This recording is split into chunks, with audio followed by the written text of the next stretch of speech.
What's his name? Robbie, I got a couple.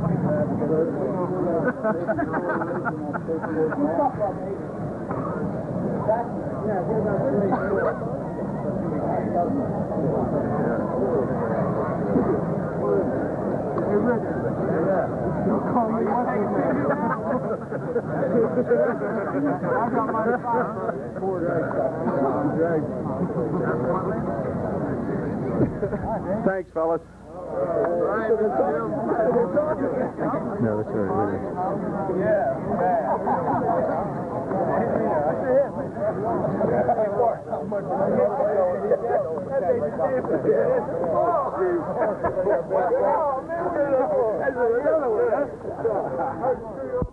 Gary Roney, 76, 77, 78.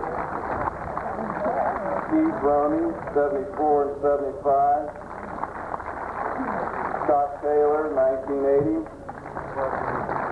Don Hibbs, 1958, 59. Bill Beatty, 80, 81, 82. John Roney, 79, 80, and 81. Jeff Roney, 80, 81. John Hale, 79, 80. Rick Hazler, 80, 81, 82. Ben Morrow, 79, 80, and 81. Tom Bartinas, 68, 69, 70. Mike Workins, 79, 80, 81. Dave Morelli, 78, 79, 80. Reno DiCarlantonio, 71, 72, 73. Richard DeLeonardis, 67, 68, 69. Ralph Cruz, 68, 69, 70. Dick Carica, 74, 75. Randy Ralston, 73, 74, 75. Dan Ferrelli, 1974. Jim DeFrank, 76, 77, 78. Mike Pursuit, 1962, 63. Chuck Daugherty, 76, 77, 78. Kenny Peterson, 76, 77, 78. Dr. Pat Vaccaro, 1965, 66, 67.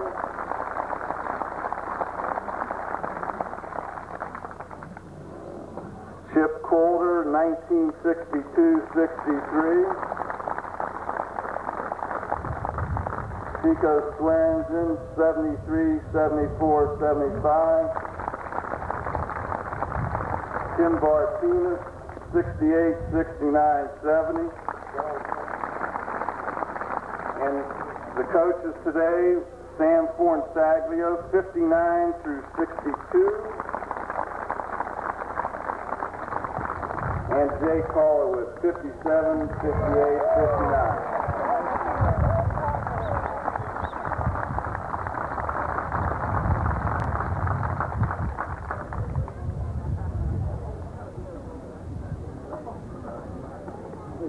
And now I would like to introduce the 1983 Post 33 Terramana Legion baseball squad. From Steubenville High School, a catcher, outfielder, John Baldwin.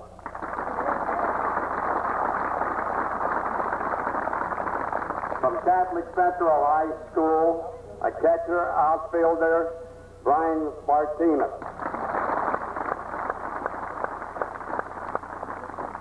From Steubenville High School, an infielder, an outfielder, and a pitcher, Dave Clark.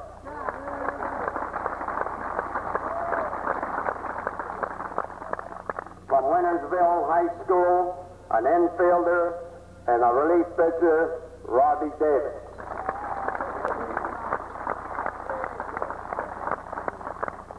From Catholic Central High School, an infielder, John DiCarlantonio.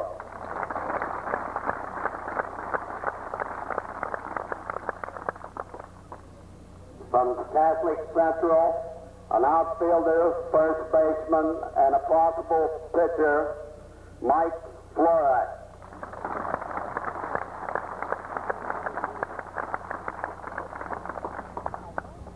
From Buckeye Staff High School, a pitcher, first baseman, Todd DeGorty.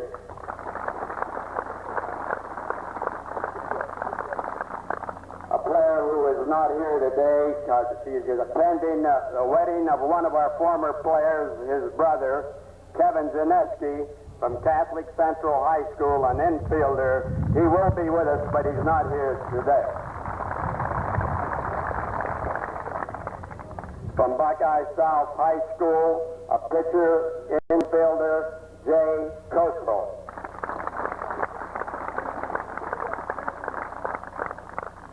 From Steubenville High School, an outfielder, Michael Mayo.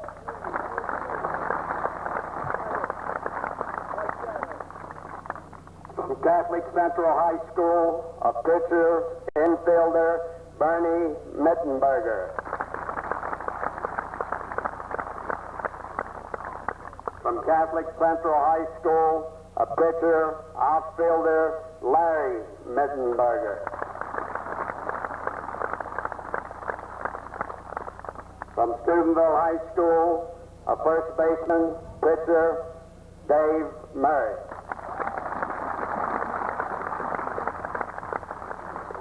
From Steubenville High School, an infielder and a pitcher when his arm gets well, Mike Nodiana.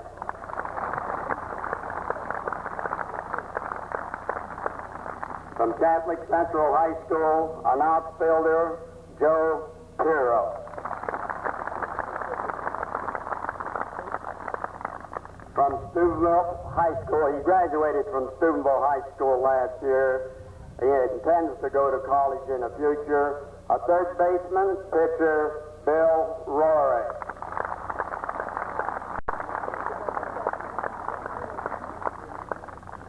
And from Catholic Central High School, a pitcher, outfielder, Paul Zorny. From Buckeye North High School, a pitcher, Greg McCutcheon.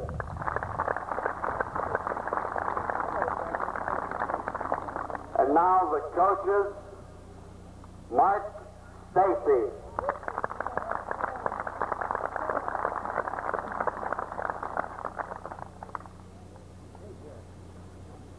Red Coulter.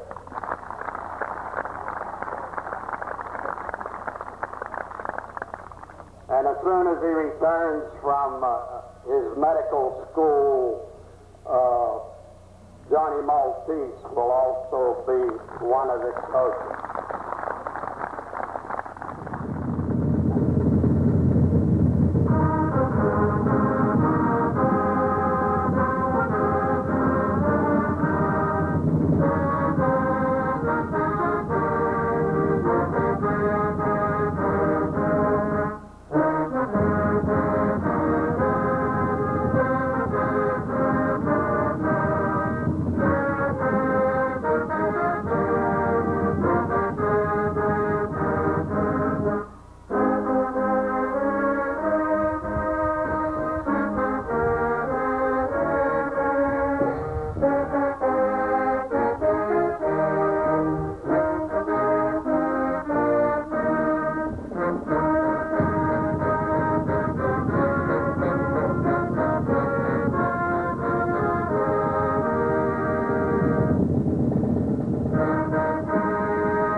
And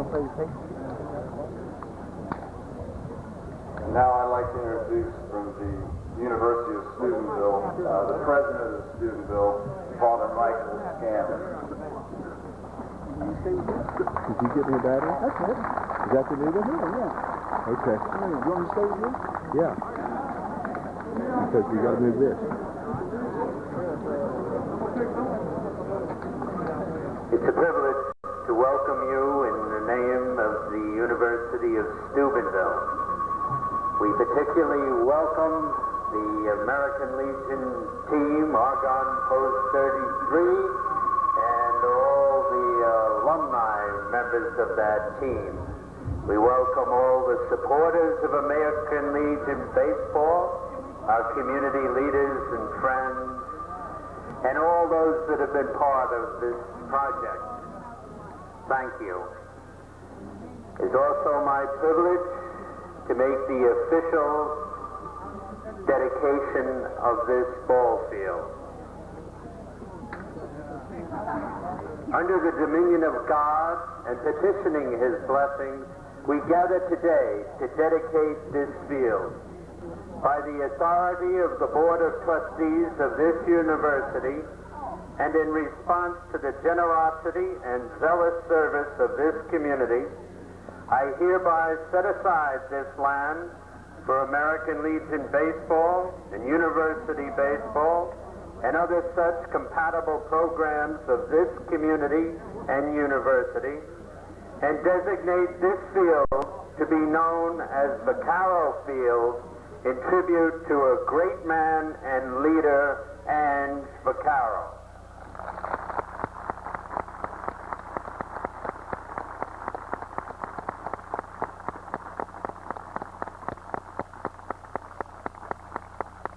May the Lord bless all who participate as players, coaches, support staff, and spectators. May what we do here build the life and spirit of our people and be for the honor and glory of God. Amen. Now we'll have the toss of the first pitch. The battery makes today will have Bill, Father let's go Michael on as the first base. pitcher. Wait a Tony minute. Caramana will be the batter. Want to say a few words for the television audience here? What's your record, Father? Huh? I mean, you gotta. I haven't lost a ball game in 30 years. Of course, I haven't pitched in 30 years.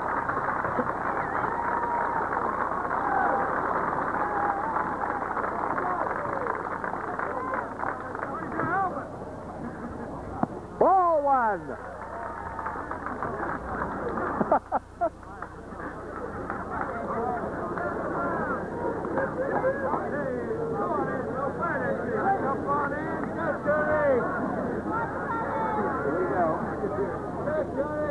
Oh, it's a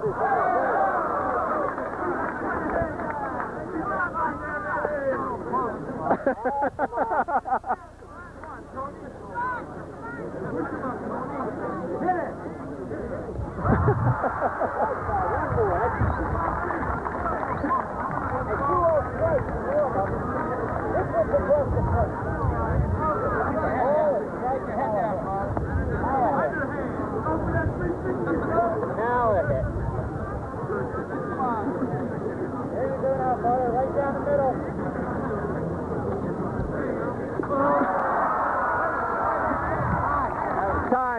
Time. He's got an extra bat. And if he misses this one, we got a great big ball.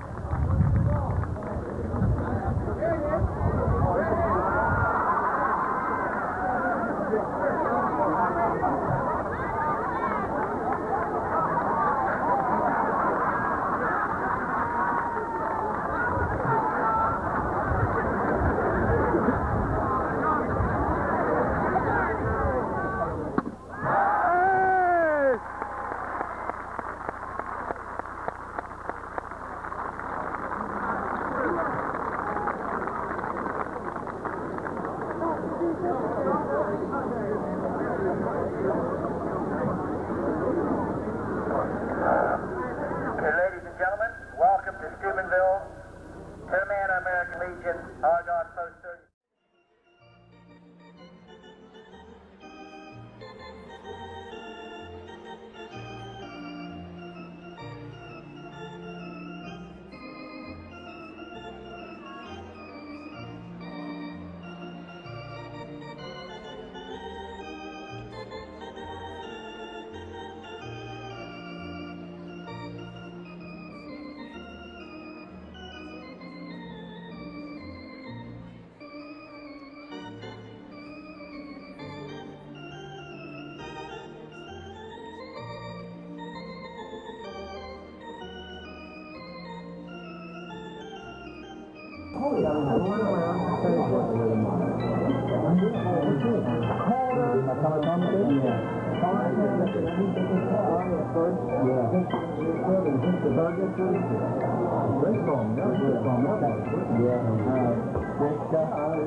Hurry up. They're getting ready for the first batter.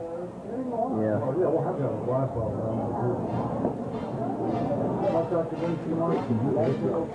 Tell Kurt to hold it. Kurt! Kurt!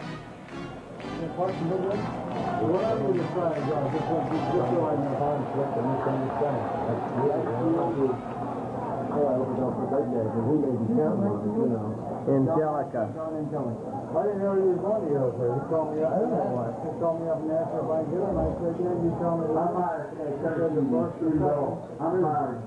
Thank you, Scotty. We're just about ready for the first pitch on the new Vaccaro field. John Meade here at the new ball diamond on the University of Steubenville. We'll run those starting lineups down with us. In the press box with us, Congressman Doug Applegate. Doug, nice to have you with us on this dedication day. Nice to be here. Nice to be here. This is really exciting, and there's a nice crowd out here today. I thought maybe you'd get out there and throw a couple of pitches. Well, my arm isn't the way it used to be, you know. You're pitching all those balls down in Washington. Right. A lot of strikes. All right, we're just about ready. We'd like to thank our sponsors, University of Steubenville, Steubenville TV Cable, Saxon Gilders. The first pitch is zipped into right field, going back up against the fence. That was Chippy Coder. He'll get a two-bagger. Chip Coder still swings the bat. First pitch of the ball game from Greg McCutcheon, and Chippy Coder put it right up against the fence. They were betting here in the press box who would hit the first one out. John Phillips said he thought it would be Jackie Poole. A few others made some comments, and here was Chippy Coder from Toronto, and he goes way back in the Legion roster.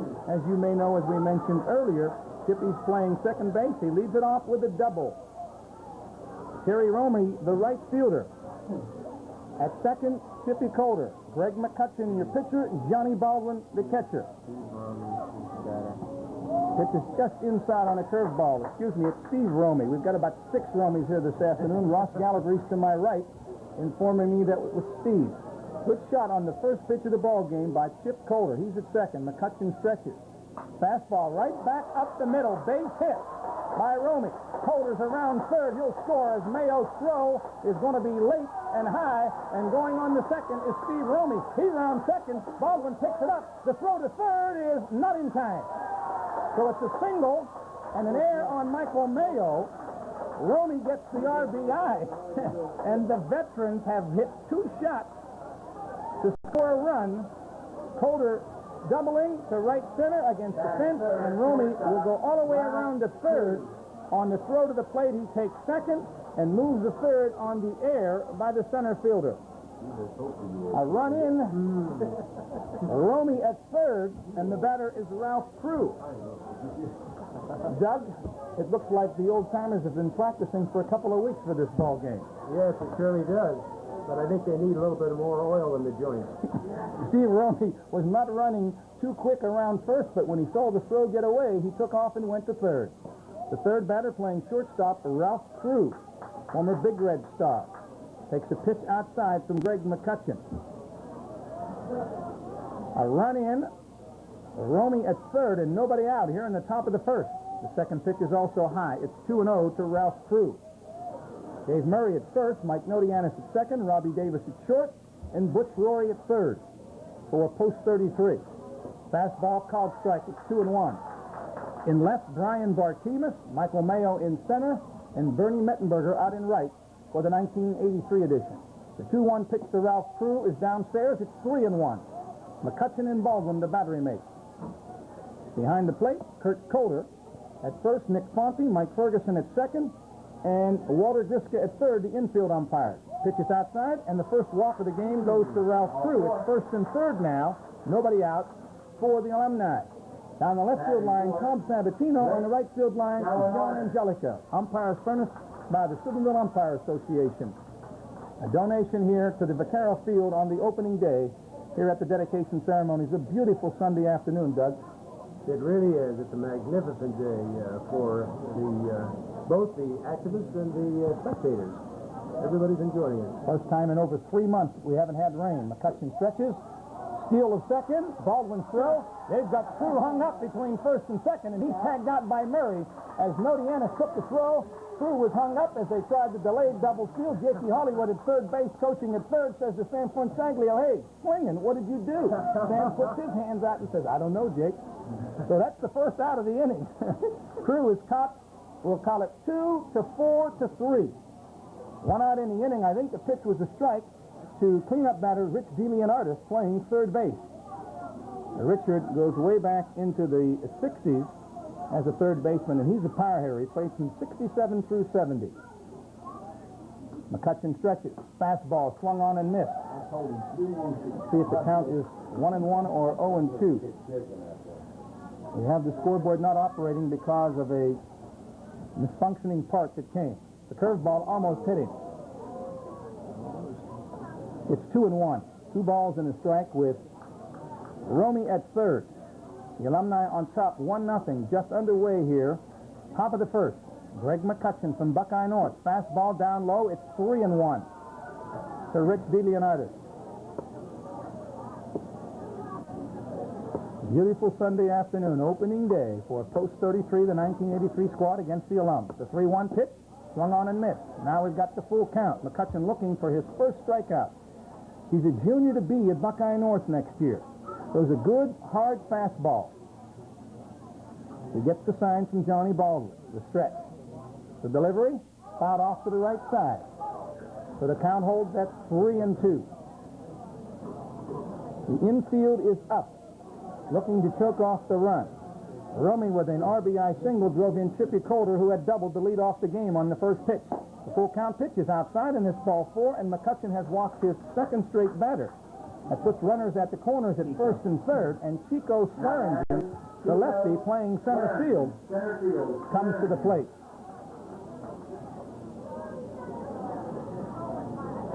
Chico Swearingen from Steubenville Big Red against Greg McCutcheon. McCutcheon stretches. The pitch gets to the outside corner, called strike number 1. Murray holding DeLeonardis tied at first. The infield set at double play depth. Mayo in center is cheating towards right center. The pitch, it's driven to second.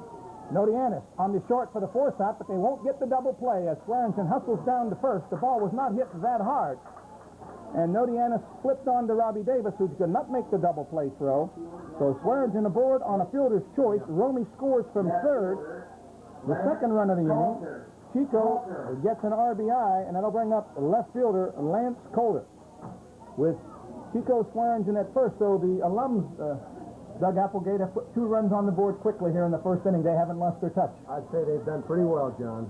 There's a called strike that Lance Coulter, who's still in college playing, I can't remember the school, but it's down south, and he hit a ton of home runs this year, so Lance could take it downtown. McCutcheon stretches. The 0-1. There's a let-up inside. It's 1-1. I think it's Nichols State in Louisiana. Ross, am I correct? Right. Is it in Louisiana? Yeah, in Louisiana. Okay. Nichols State, 1-1. Fastball. Lance pops it down the right field line. Coming over, Bernie Mettenberger. He has a shot at it. Bernie dives and can't get it. It's a foul ball down the right field line. 1-2 to count on Lance Coulter. Looked like a good fastball. He was just a little late on. On deck, Bobby Cook, the first baseman. 2-0, top of the first. This will be a 9-inning game this afternoon because we've got some 34 former players, along with former players Jake Hollywood and Sam Fornsaglio, who are coaching, so that's 36. Maybe we'll see Swingin' Sam get in there. Jake's not in uniform. He says he doesn't want any part of those fastballs. Pitch, Coulter tops it up the middle. Davis dives, and it's on through into center field. Swearengin around second will hold up as Michael Mayo quickly fields it in center field. A ball with eyes on it as Lance Coulter chops a single up the middle, and that's the third hit for the Alums. Runners at first and second. Cook. 2 outs, and Bob Cook, a lefty, the first baseman from Big Red, steps to the plate. As I look here, Doug, at the roster, you can see the years that some of these people played, and we've got representatives from the 50s, 60s, 70s, and 80s. As Cook drives one to deep center field, Mayo back on the track, and he hauls it in for the inning-ending out. However, a profitable inning for the Alums here in the top of the first. We had 2 runs coming on 3 hits. There was 1 error, 2 left. And at the end of the half an inning, the Alums 2 and the varsity coming to bat. State Congressman for stopping by and commenting in the first inning. He has other duties as he moves away from the press box. It's 2-0. Looking around the infield for the Alums, Bobby Cook at first, Chippy Coulter at second, Ralphie Crew at short, Rich DeLeonardis at third, Lance Coulter in left, Chico Swearingen in center, and Steve Romey out in right field. As the lefty Chucky Doherty winds, and the first pitch is ripped down the third, and it's a foul ball. Just to the left of third base, Johnny Baldwin from Steubenville Big Red doing the catching. He and Brian Bartimus, basically the 2 catchers on the post 33 squad. Bartimus is out in left field today. Doherty gets the sign from his catcher, who is Dan Morelli, and the pitch is on the inside corner for called strike number 2. So Doherty ahead on the count, 2-0, or 0-2, to leadoff batter Johnny Baldwin with Bill Roy in the on-deck circle. The fastball inside, fouled him off. Chucky Doherty showing good velocity out there. He was a real hard thrower at Steubenville Big Red and for post 33 back in the 70s. The 1-2 is ripped to shortstop and into center field to the left of Ralph Crew, and Baldwin leads off with a single. Chico Swearingen gets it back into Crew, and Baldwin is aboard with a single. That brings up Butch Rory, and let's see, trailing 2-0. If Billy Rory will bunt as he looks to Chuck Watt down at third base, Red Coulter over at first. If you didn't hear it in the pregame ceremonies, Ann Vaccaro announcing his retirement after 36 years at the helm, turning the job over to his main assistant, Charlie Watt. First pitch to Bill Rory is a called strike on the inside corner. We're behind home plate, elevated above the stands. Beautiful press box facilities, excellent view. Doherty stretches, checks Baldwin at first and goes over to Bobby Cook, but Johnny gets back easily. A runner on, nobody out. Bottom of the first, 2-0 is the score in favor of the Alums, as they plated 2 runs on 3 hits and an error. The pitch fouled off to the right side. A little bit late on the fastball was Bill Rory, and Chucky Doherty has a very good fastball. He pitched for the post 33 in 76 and 77, and was in the Oakland A's organization as a number of the Alums have been in the minor and major leagues. Fastball is popped down the right field line out of the reach of Bobby Cook and the on-charging Steve Romey. Chippy Coulter was up with the St. Louis Cardinals and the New York Mets. Chucky Doherty was with Oakland, did not get to the majors. Ralph Crew was drafted by the Mets, played 1 year in the minor leagues. I'm trying to look down the roster to see if we've got a few others who were drafted and in fact did do a little bit of playing, as Doherty goes to first again and drives Baldwin back.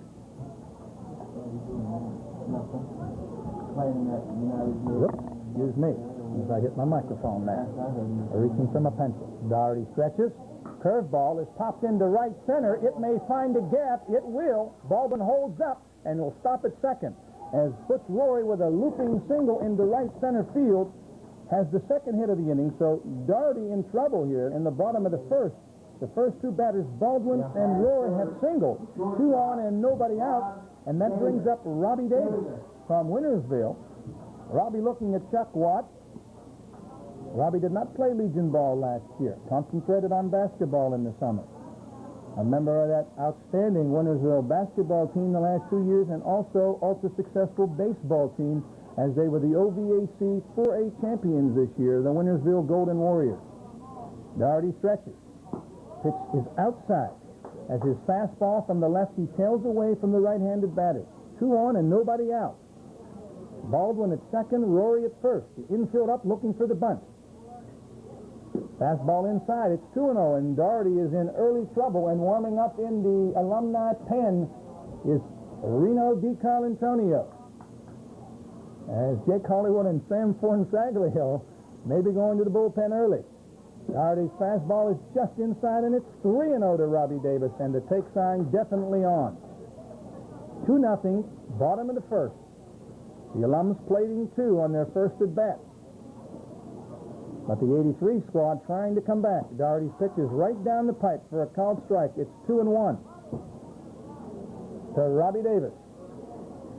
Right-handed hitting shortstop, batting in the number 3 position. Doherty checks. It's outside, and Tom Day showed me it was 3-1, and that's right, and that's ball 4, so the sacks are jammed. Davis at first, Rory moves down to second, and Baldwin over to third. It brings up cleanup batter Davey Murray, first baseman from Steubenville High School. Murray with the big grand slam home run at Coshocton Field last year, which clinched the championship in 10th District Legion action. A play that I remember well, Ross Galbraith, when the left fielder jumped up on the fence, had the ball in his glove, and then I think he broke his collarbone. Yeah. He wrapped his arm on the fence. Back down. First pitch, fouled back to the right side as Doherty gets ahead of Dave Murray.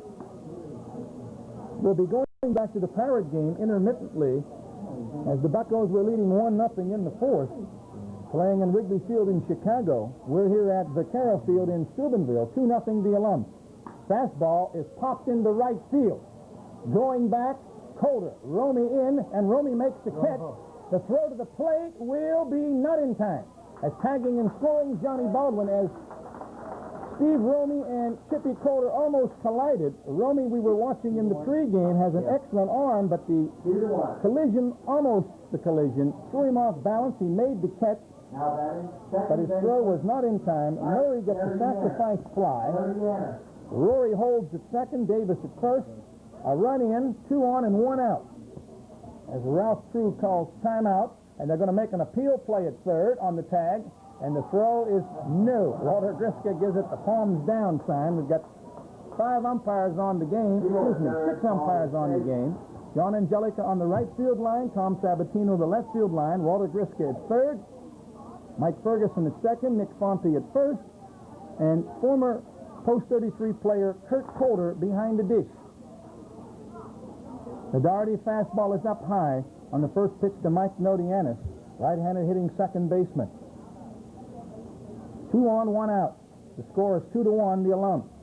A run here in the bottom half of the first for Post 33. The fastball fouled off to the right side. On deck, Brian Bartimus, the left fielder. Mike Nodianis, 1983 graduate of Steubenville High School. Played shortstop last year, has been switched to second base for this game as Robbie Davis operating at short. The pitch from Doherty. The steal is on. It's a swing and a miss, and stealing third is Butch Rory without a throw, as Danny Morelli was not able to hold the fastball down low that Nodianis went for. 1-2 to Michael. Runners now at first and third as Butch Rory steals third. At first is Robbie Davis. The 1-2 pitch fouled off to the right side and out of play. The count remains 1-2 to Michael Nodianis. Bobby Crook at first holding Robbie Davis. Let's see if Chuck Watton and Red Coulter decide to have Davis moving. Doherty moves to first. Davis is back. Rory's on his third. The infield a double play depth with Ralph True and Chippy Coulter cheating towards second, looking for the double play.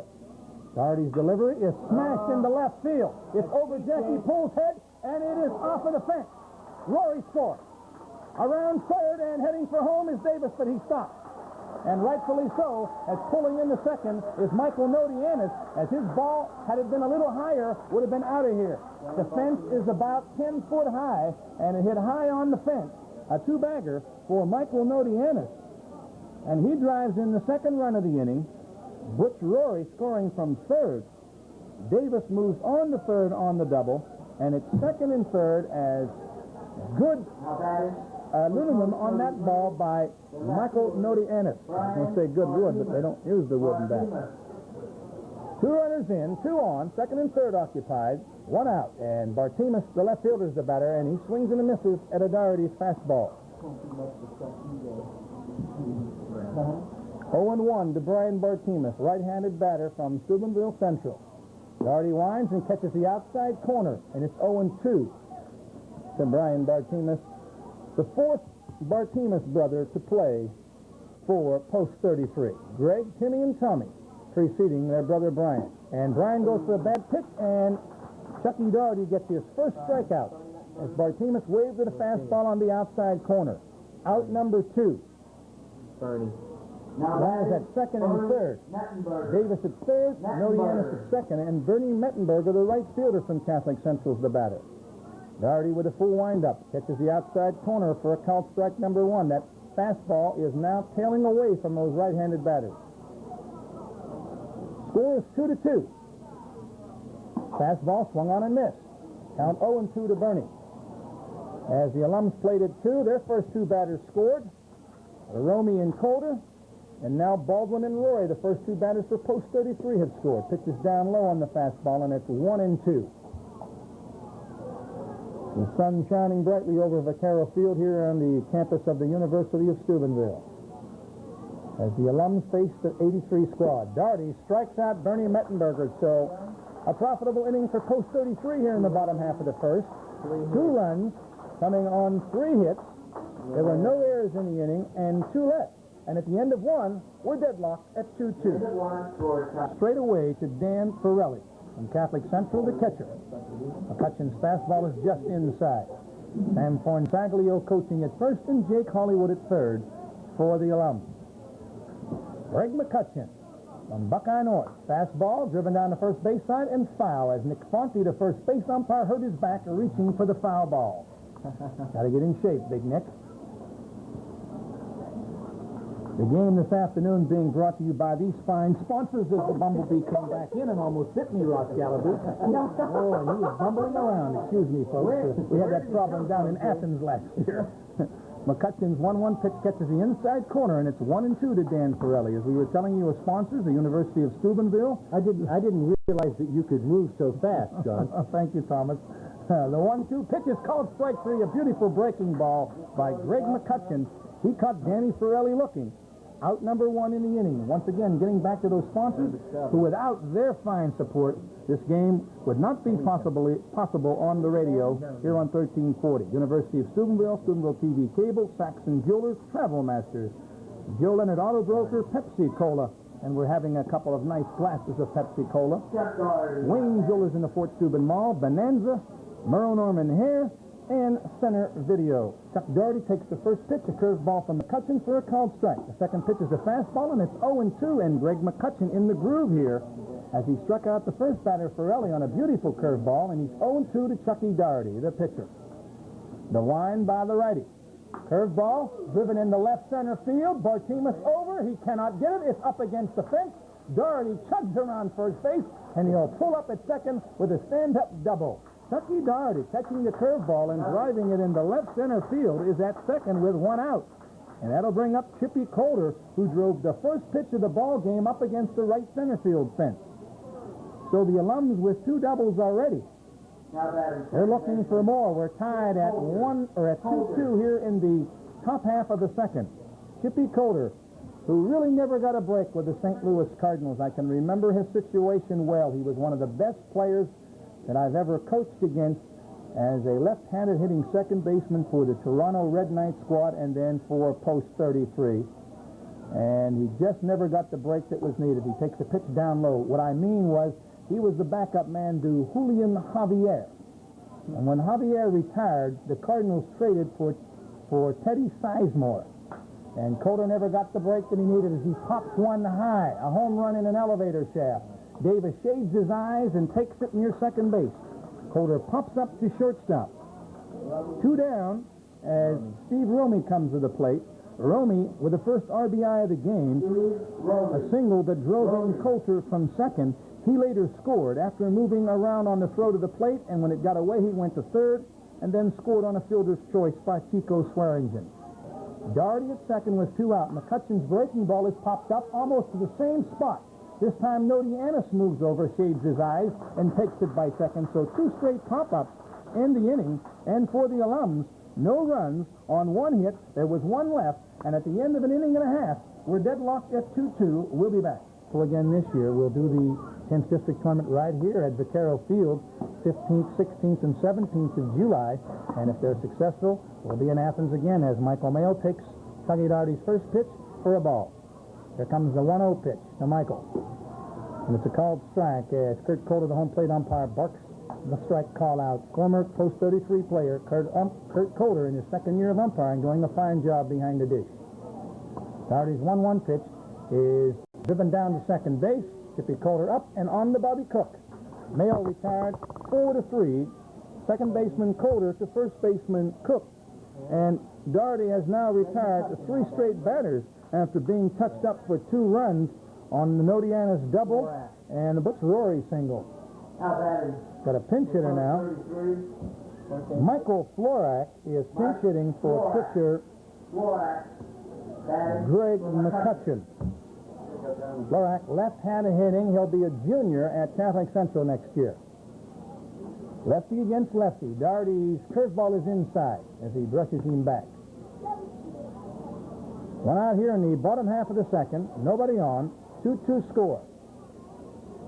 Doherty's fastball is just outside, and it's 2-0 to Florak.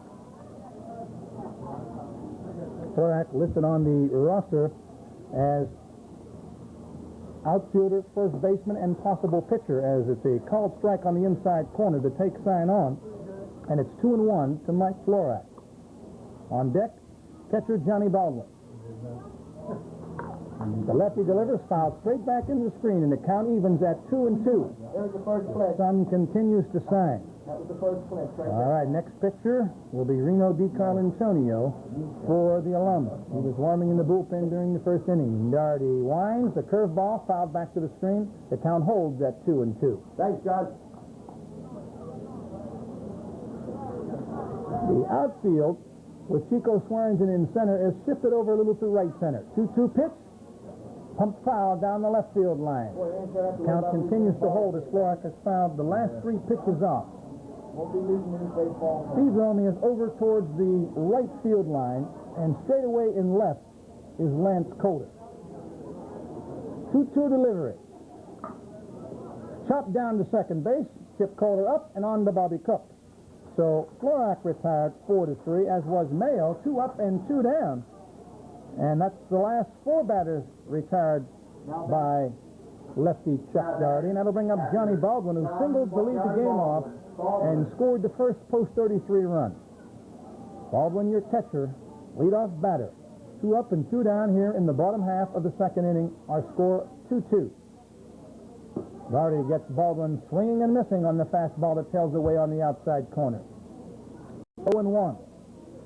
The leadoff hitter, Johnny Baldwin. The Doherty pitch, he let up a little bit on the fastball. The appeal, no swing, says Nick Fonte. The count is 1-1 as the pitch was outside.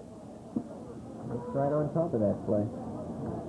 Nick's right on top of that. Is that called collaboration between the umpires? Working well together. The curveball hangs high outside. It's 2-1. The first base umpire, when you have a 3 or 4 man crew, will take the right-handed batter on the check swing, and the third base umpire on the left-handed batter. Pitch is inside, and it's 3-1 to Baldwin. Doherty thought he had a strike on that one, but Kurt Coulter said, nope, it was inside. So 3-1 to Baldwin. The wind by the lefty. Swinging and missing. Full count. 3 and 2, 2 down, nobody on. 2-2, bottom half of the second. Dedication day at Vaccaro Field here on the campus of the University of Steubenville, and it's a beautiful day with an excellent crowd, and Baldwin goes down swinging. Morelli drops the ball, throws down to Bobby Cook at first, and the put-out is made. 3 up and 3 down for Chucky Doherty in the second. At the end of 2, the Alums 2, Post 33 2.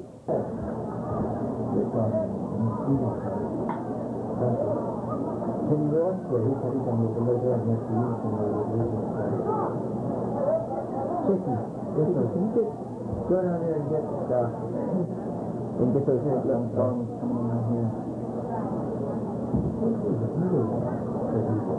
Here's the lineup team.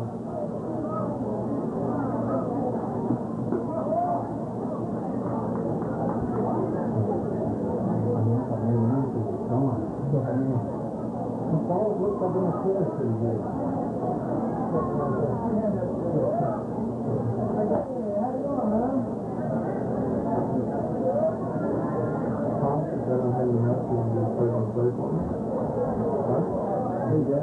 I'm not excited about things.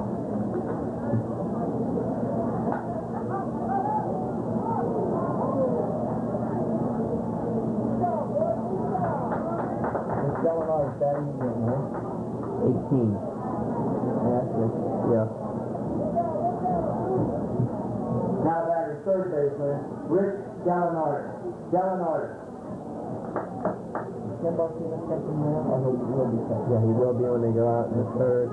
And Reno to Carlantonio. Yeah, they couldn't ask for a nicer day. I know. Nice crowd, you know? How do you have to do it? But there's one people down on the left field line. What's that for? Here to change it, man. And here's the line on McCutcheon if you want to take all that down. Not really, but Timmy Bart. Okay, this would be when the they go horse back out. Did anybody do anything? No. Fly out to left field. Well, did anyone catch anybody by surprise? I thought it would be the end of the year. I would have thought that too. Tim Bartemus and Reno. Yeah, and Reno, those are the two teams. Who's pitching here? Cockrell? Cockrell, Jake Cockrell. Cockrell, P-R-A-L? Yeah. Ooh. Cubs 3, Pirates 1.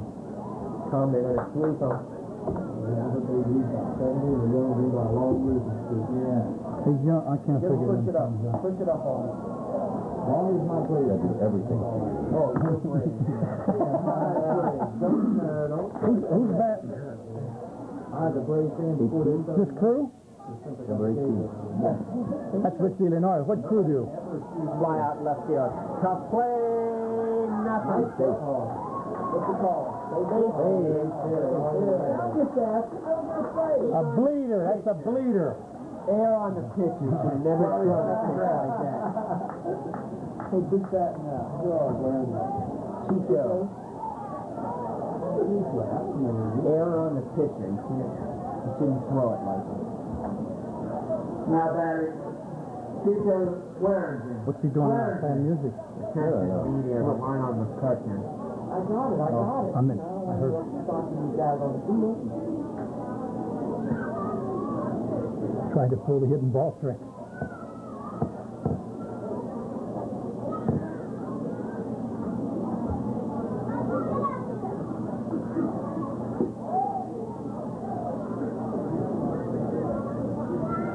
Lance out on deck. 21. Lance. What's the power, didn't he? After 5.5, 3-1 Pirates losing. Going to the bottom of the sixth down. That's two. There it is. 6-3.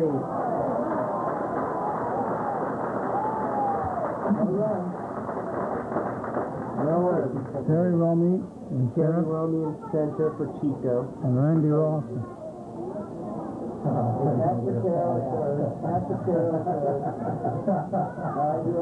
Randy Ralston, shortstop. That it? Yes.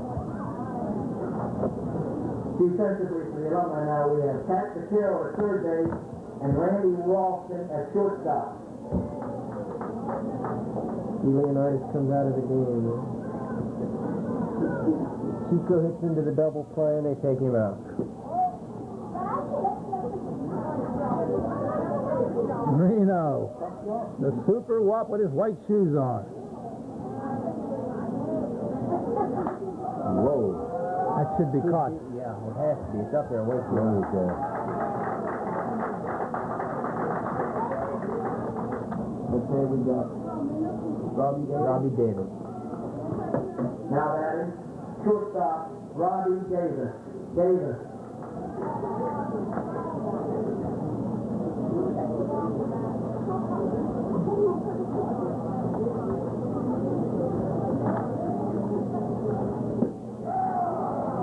All right, curve.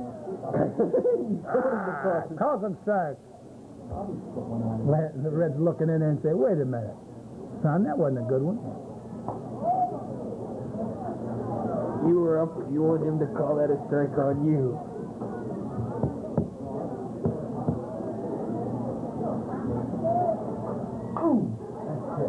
That was Cook squeezes. How many out? 2. 2 out. Now we got batting. Dave Murray? Yep. David Murray. Now batting, third baseman, Dave Murray. Murray. You're right. He's only a junior. Okay.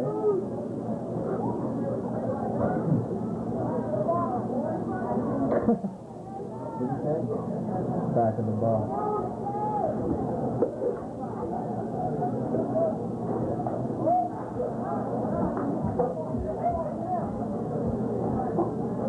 You know, you guys just good. I think there's 6 ball teams for to play.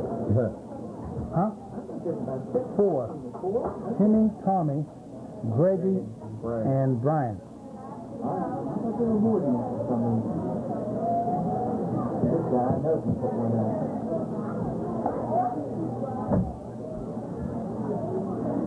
And who's Jody Murray? Is he Carl Antonio? Reno. This kid right there. Yeah. Nice.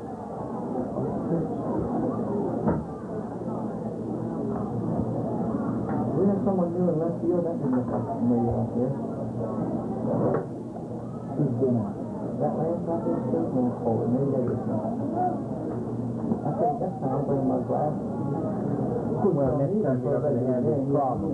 We'll key on him when he comes off and see his number.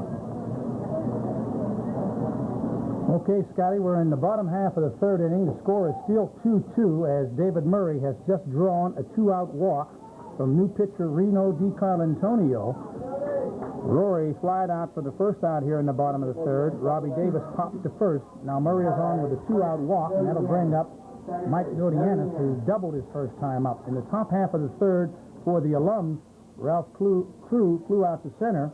Rich Leonardis had a swinging bunt down the third baseline for a single. Then Chico Swearingen bounced into a 6-3 double play. So nothing across in the top of the third for the alums. Here in the bottom half of the third, 2 out, a runner at first.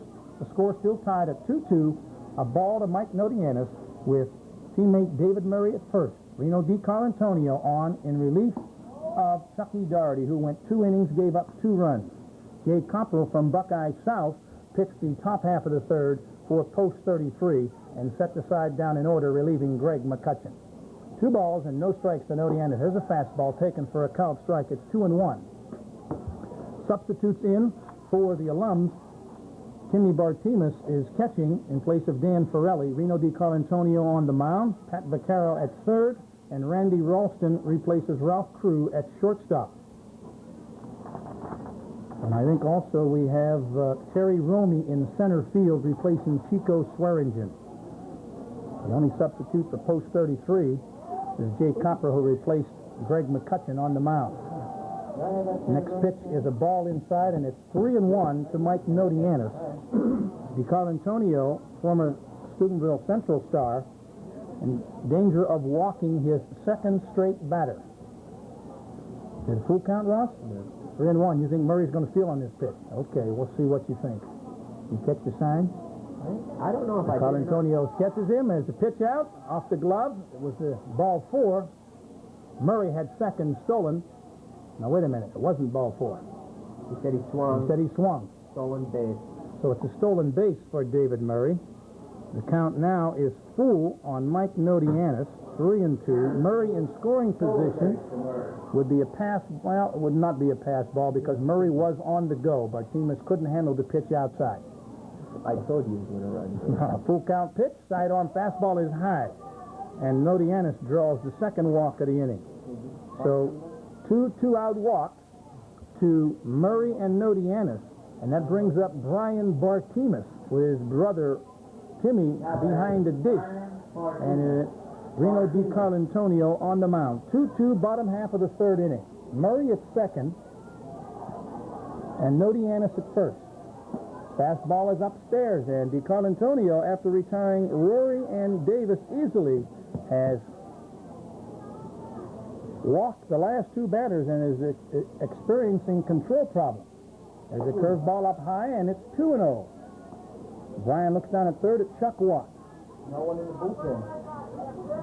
DiCarlantonio gets his sign from Timmy Bartimas. Here comes the pitch, and it's way inside, and it's 3-0.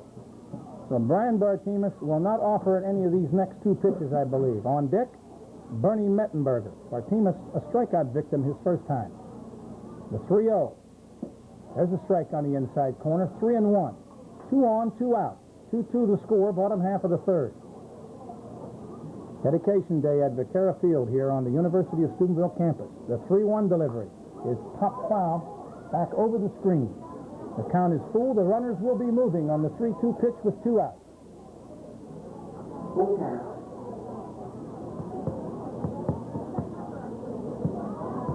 Very, very nice crowd on hand here on the opening day. The flag is blowing out towards left. We've almost had a couple of balls that have gone over the fence. Here comes the full count pitch. It's upstairs. Ball 4, and DiCarlantonio has walked the bases full. That'll bring up Bernie Mettenberger. Murray moves on to third, Nodianis to second, and Bartimas aboard at first. 3 straight 2-out walks. Bernie Mettenberger. So the youngsters threatening to break the 2-2 deadlock. Someone's warming up out there. Mettenberger, a strikeout victim in the first inning to end the 2-run threat that they had. Reno now will full windup inside, and he's lost it. Having control problems. 3 straight walks. And you know the discipline of the post 33 squad. They're going to be in there taking. Pitch is outside, and it's ball 2. 2-0.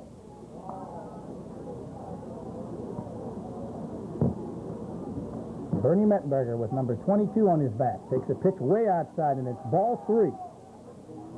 So the 2-2 deadlock could be broken here if DiCarlantonio walks his 4th straight batter. Reno just having all kind of control problems, and this is something to be expected because these fellows haven't played baseball for a long time. Pitch is inside for ball 4, and Mettenberger walks, and he gets an RBI on the 4th straight walk. And that might bring Jake Hollywood or Sam Fornsaglio out of the dugout. Brings Michael Mayo up to the dish. So 4 straight 2-out walks have given post 33 a 3-2 lead here in the bottom half of the third inning.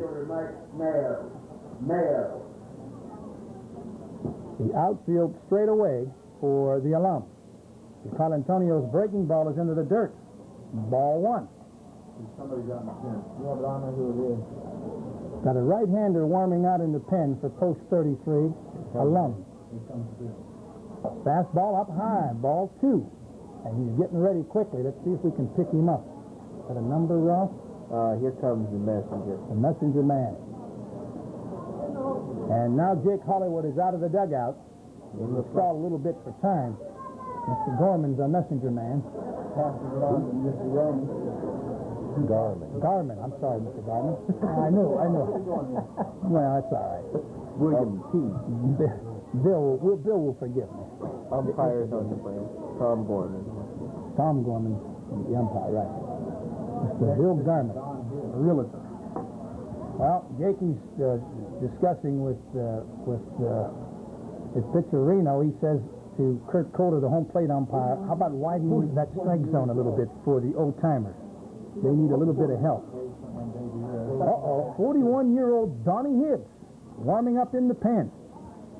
He's the oldest member of this squad, and he's heating up quickly in the bullpen.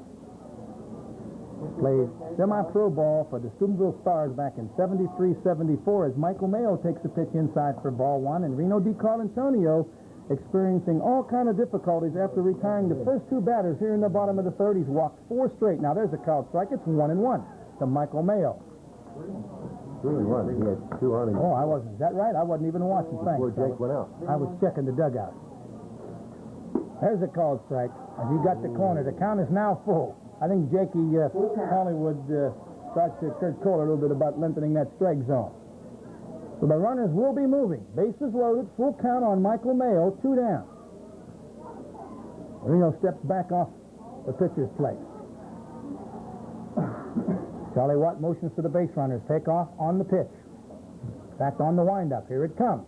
Way up high, and Mayo walks. The 5th straight walk. And we may have a pitching change. 4-2 now. 41-year-old Don Hibbs warming up for the Alumni. As DiCarlantonio just has not been able to find that strike zone.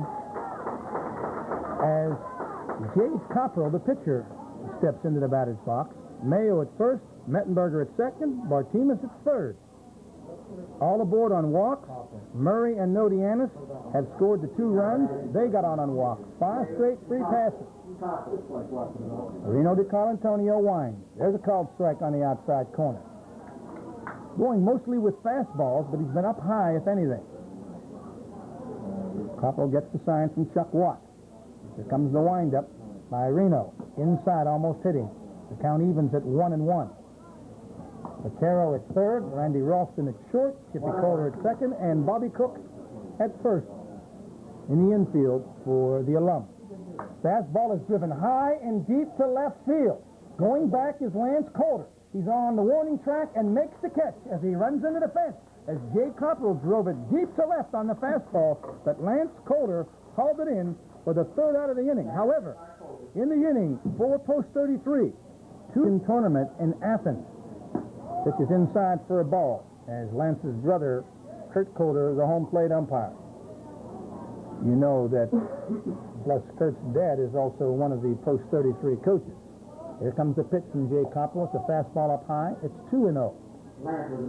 Copperell may be digging himself a little bit of a hole here on the leadoff batter, Lance Coulter.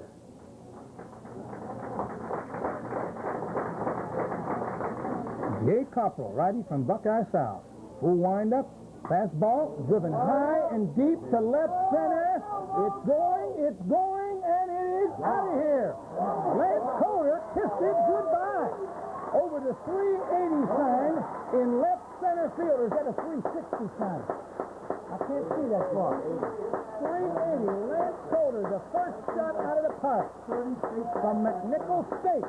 He kissed it goodbye over the left center field sign. A home run for Lance Coulter as he's congratulated by all 35 of his teammates. There are 36 of them here this afternoon representing the Alum for post 33. He got a fastball in, and he drove it deep to left center. 4-3 as Bob Cook, the first baseman who flied out to center field, back in the first, steps to the plate here in the top half of the 4th. So Lance Coulter, the first ball out of new Vaccaro Field here in Steubenville. Copperell winds. The pitch to Cook is a called strike. 4-3 is the score here in the top half of the 4th inning as Lance got out of it. One of the reasons why he was that MVP in the 78 tournament. Cook chops one to third. Rory fields nicely on to David Murray. Bobby Cook retired 5-3 for the first out here in the bottom or the top half of the 4th inning. That'll bring up catcher Timmy Bartimus, who moved in for Danny Morelli, who was the strikeout victim back in the 2nd. Timmy Bartimus, one of the 4 Bartimus brothers who have played for post 33.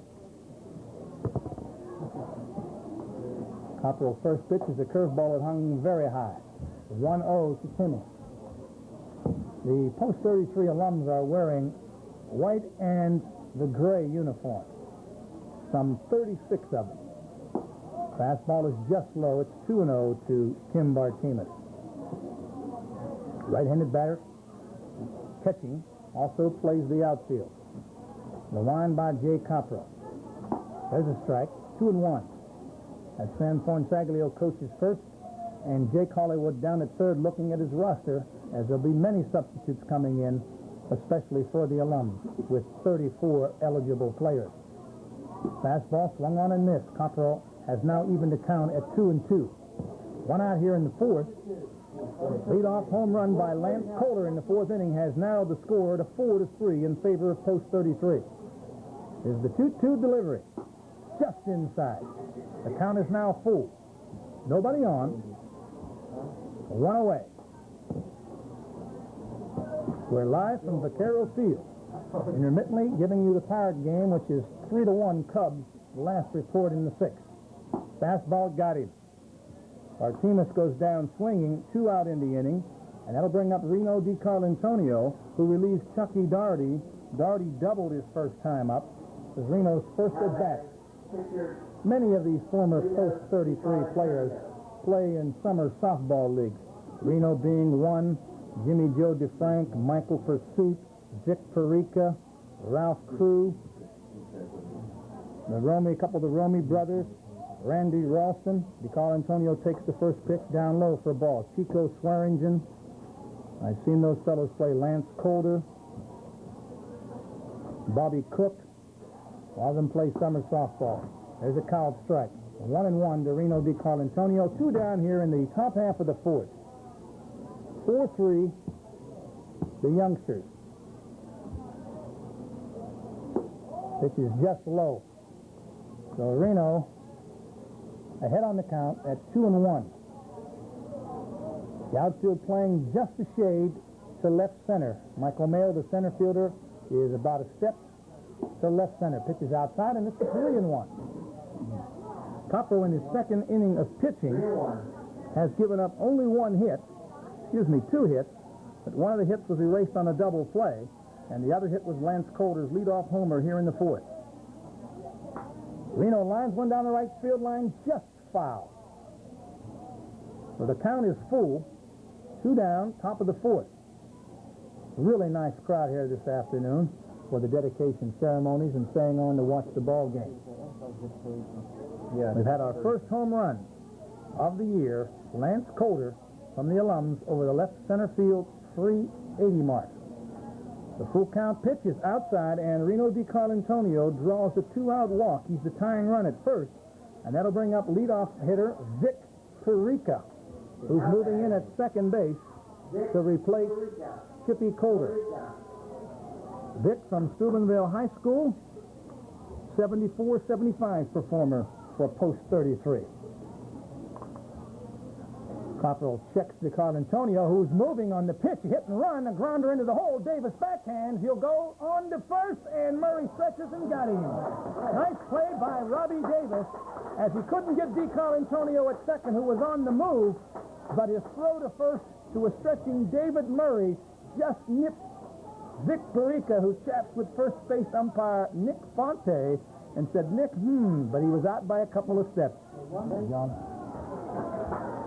The batter for post 33, leading off the inning as they lead at 4-3, is catcher Johnny Baldwin. And Donnie Hibbs' first pitch is a ball, and his first pitch was a strike, and the second one sails right over Johnny Baldwin's head. That might have been a little message there.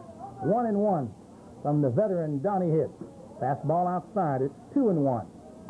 Post 33 was helped by the wildness of the alums in the bottom half of the third, as 5 walks with 2 outs, plated 2 runs. It's 4-3 as Hibbs' next delivery. His fastball is outside.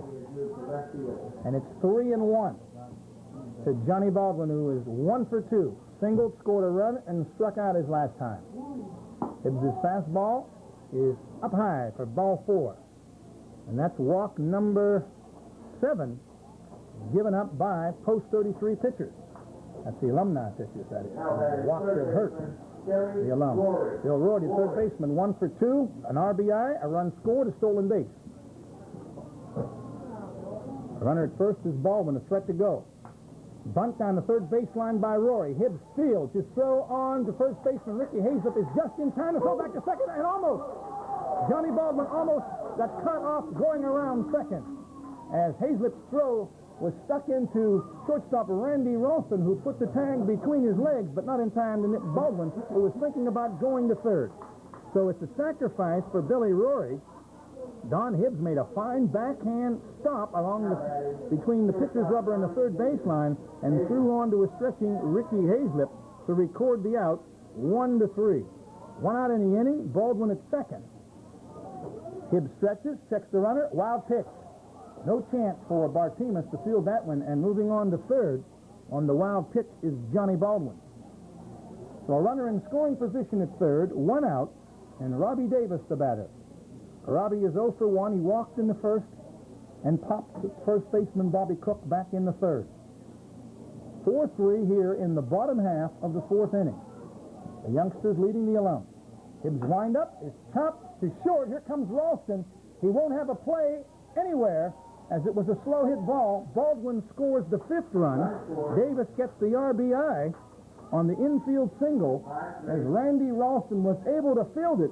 However, he lost his balance and probably would not have had a play anywhere anyway. And it's a base hit for Davis and an RBI.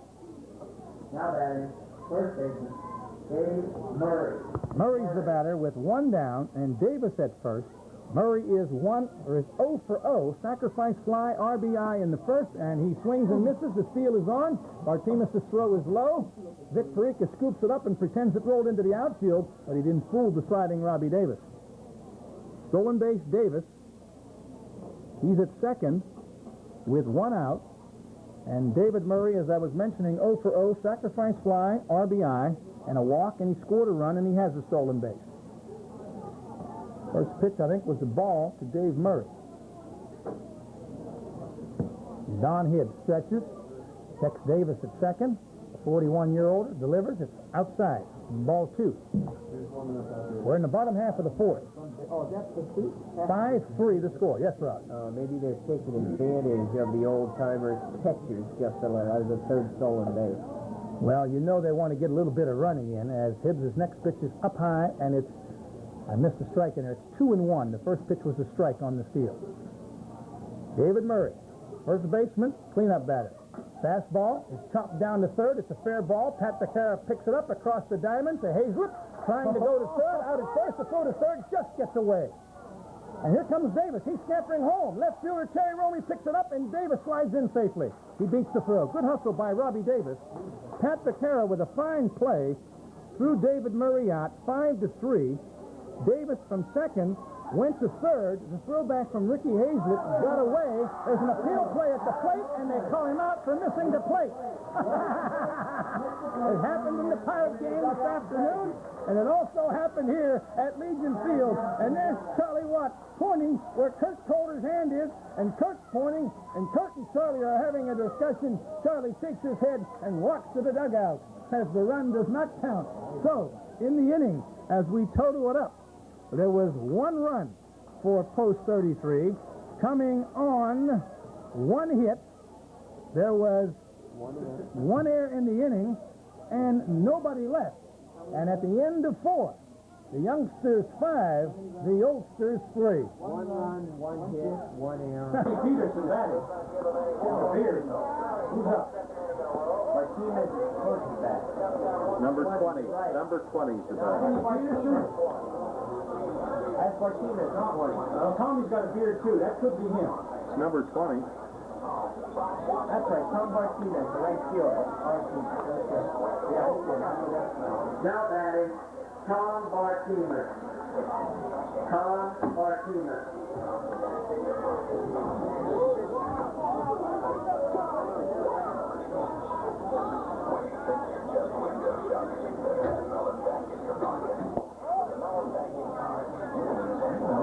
Now is the right issue related to Wally and Melvin. He's your cousin, I think. So he would be... He might be Wally's brother. Yeah, that's what I was going to say. If he's Melvin's cousin, he's Wally's brother. 1 out. Randy Ralston, shortstop. Randy Ralston. Now batting, shortstop, Randy Ralston. Vaccaro. Ralston. Vaccaro on deck. Hey, one down, Randy. Hey, no softball, Randy! I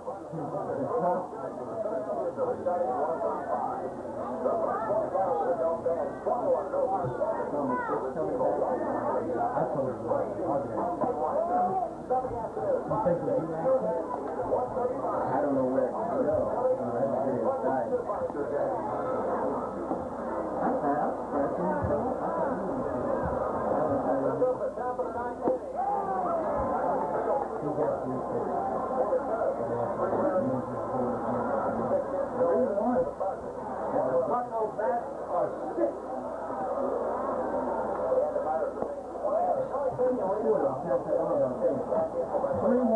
Top of the ninth.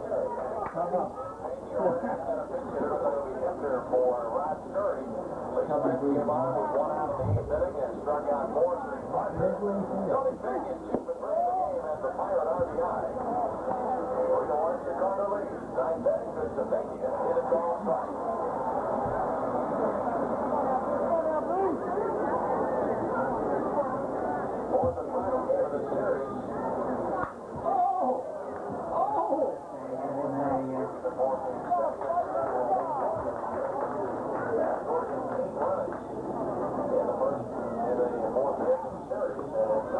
The top of the ninth is Chicago Cubs leading the Pittsburgh Pirates 3-1. Good comeback, Tom. Is that official? Now batting, Pat Vaccaro.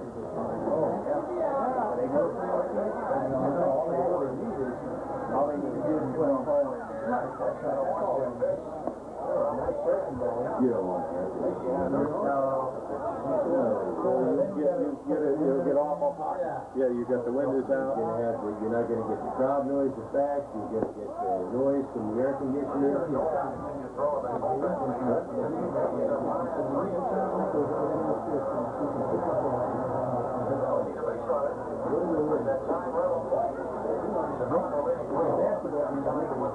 Well, no, because they're a much more confined area, too. Mike Pursuit will be the new pitcher. Here's the line on him. 1 run, 1 inning, 1 hit, 1 run, 1 earned. 1 base on balls, no strikeouts.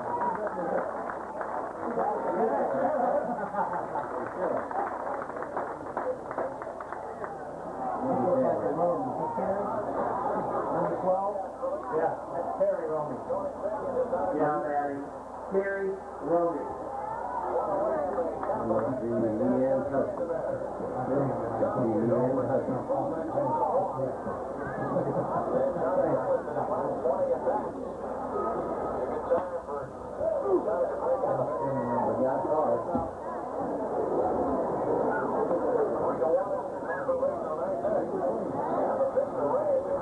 That was Amos Morelli.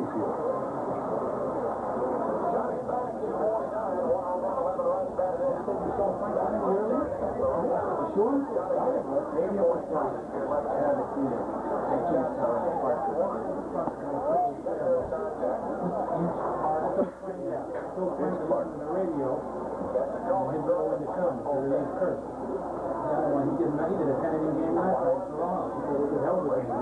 That's Marietta.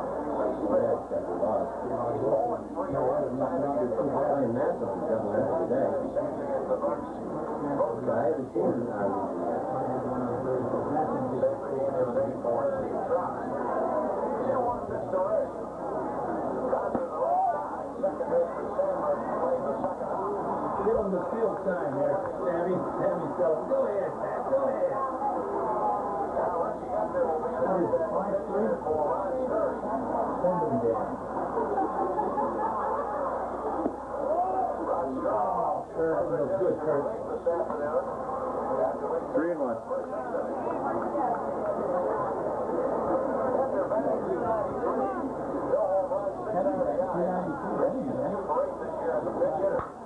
Oh, shot. Good job.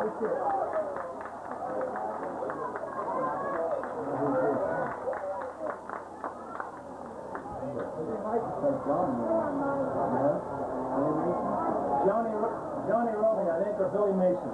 No, it's Mike Montgomery. Mike Montgomery. That's good. Mike, the folder. Right. Now, Daddy. Mike Montgomery. You can rip it, too. Mike just completed a 5 year at Mercer University, banged out 15 home runs.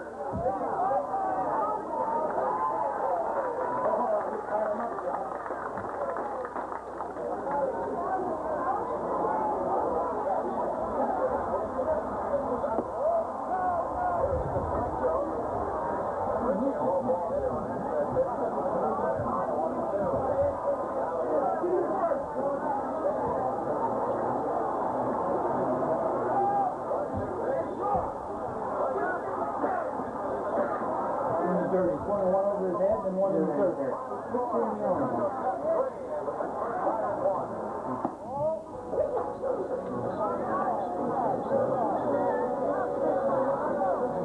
I don't think his cooties out. Lost his head. So you're talking personal, that'd be right. That's right. I just wanted to help him out. You had him trained. Oh! You got his head out, man.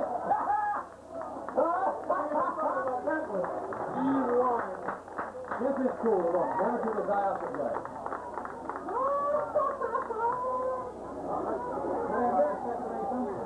You almost hit it, but it ain't supposed to be there. It ain't supposed to be where it was. We got 6. No! Fergie's first. Fergie's the first. They switch. Okay. Oh, okay.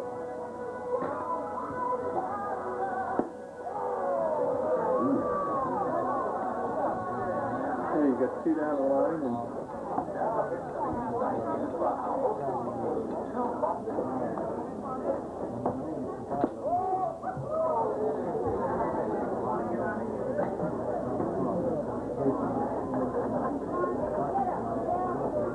you know there's people down there now.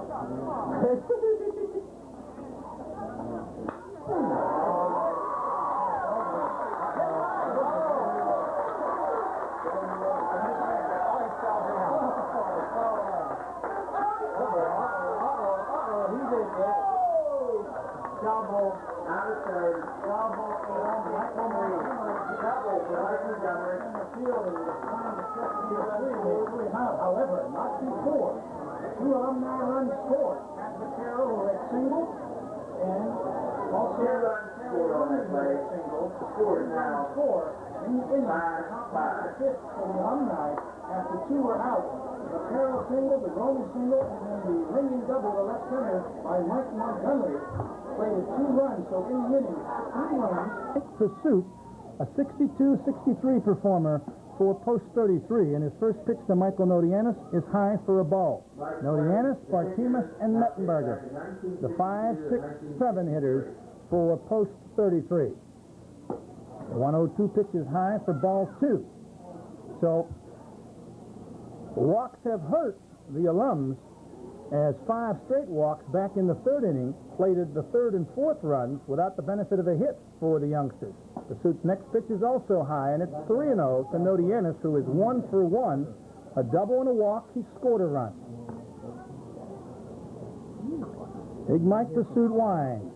There's a strike right down the pipe. Ricky Hazlip at first, Vic Perica at second, Randy Ralston short, Pat Vaccaro at third, Terry Romey in left, Mike Montgomery in center, and out in right field is Tommy Bartimus for the alums. Pursuit's fastball is downstairs, ball 4. Nodianis walks, his second walk. The 7th walk given up by the Oldsters. 8? Okay, Ross, thank you. That'll bring up Brian Bartimus, the left fielder, who is 0 for 1, strikeout and a walk. Brian Bartimus. See if they sacrifice with the score tied at 5-5 here in the bottom half of the 5th. They do. Bartimus bunts it foul down the first base side. If you watch Mike Pursuit, he's using one of the old tricks of a pitcher. He's pitching off the corner of that rubber, John. Oh, that's not illegal, is it, Ross? Your whole foot has to be on that rubber. That is correct, that. Ross. We know that. But they're not going to call it on the Ulster. I hope not, especially Nick out there. Pursuit stretches. The 0-1 is hit into left field on a base hit, hit and run. Around second, Nodianis, but he'll hold. As they bypass the sacrifice, the throw back in gets away, but backing up is Ricky Hazlip at first base. As throwing behind the runner was Terry Romey to Vic Perica, as coming around second was Mike Nodianis, but he got back, the throw got away, and it's first and second, nobody out here in the bottom half of the fifth inning, and the youngsters are threatening with Bernie Mettenberger, a strikeout victim in the first. He walked in the third. That is Bernie Mettenberger. Pursuit stretches. Here's the pitch. Mettenberger bunts it foul back to the screen. So they're trying to move the runners up. What's that, Ross? Oh, okay. You want me to sign it? That's all right, Ross. How about giving me some money, Ross? Okay, Jim. Okay. Take me out to dinner tonight. No balls, one strike on Bernie Mettenberger. The infield is up looking for the bunt. 2 on, nobody out. Pursuit stretches. Mettenberger pops the bunt in front of the plate. Hazlip picks it up, can't make a play. Ricky Hazlip, the first baseman, was on top of the play, but he fielded it on the third base side coming from first base. He could not make the play to Vic Perica, and Bernie Mettenberger, a bunt single, has filled the bases. Nodianis moves to third, Bartimus to second, and Bernie on at first. Bases loaded, nobody out, and Mike Pursuit, the 62-63 player, on the mound is in big trouble with center fielder Mike Mayo, who is 0 for 1 with a walk and an RBI. Pursuit will stretch. The infield is up. The pitch is inside for a ball. And Frank Landy, if you're listening out there, Kurt Kohler is waiting for his relief.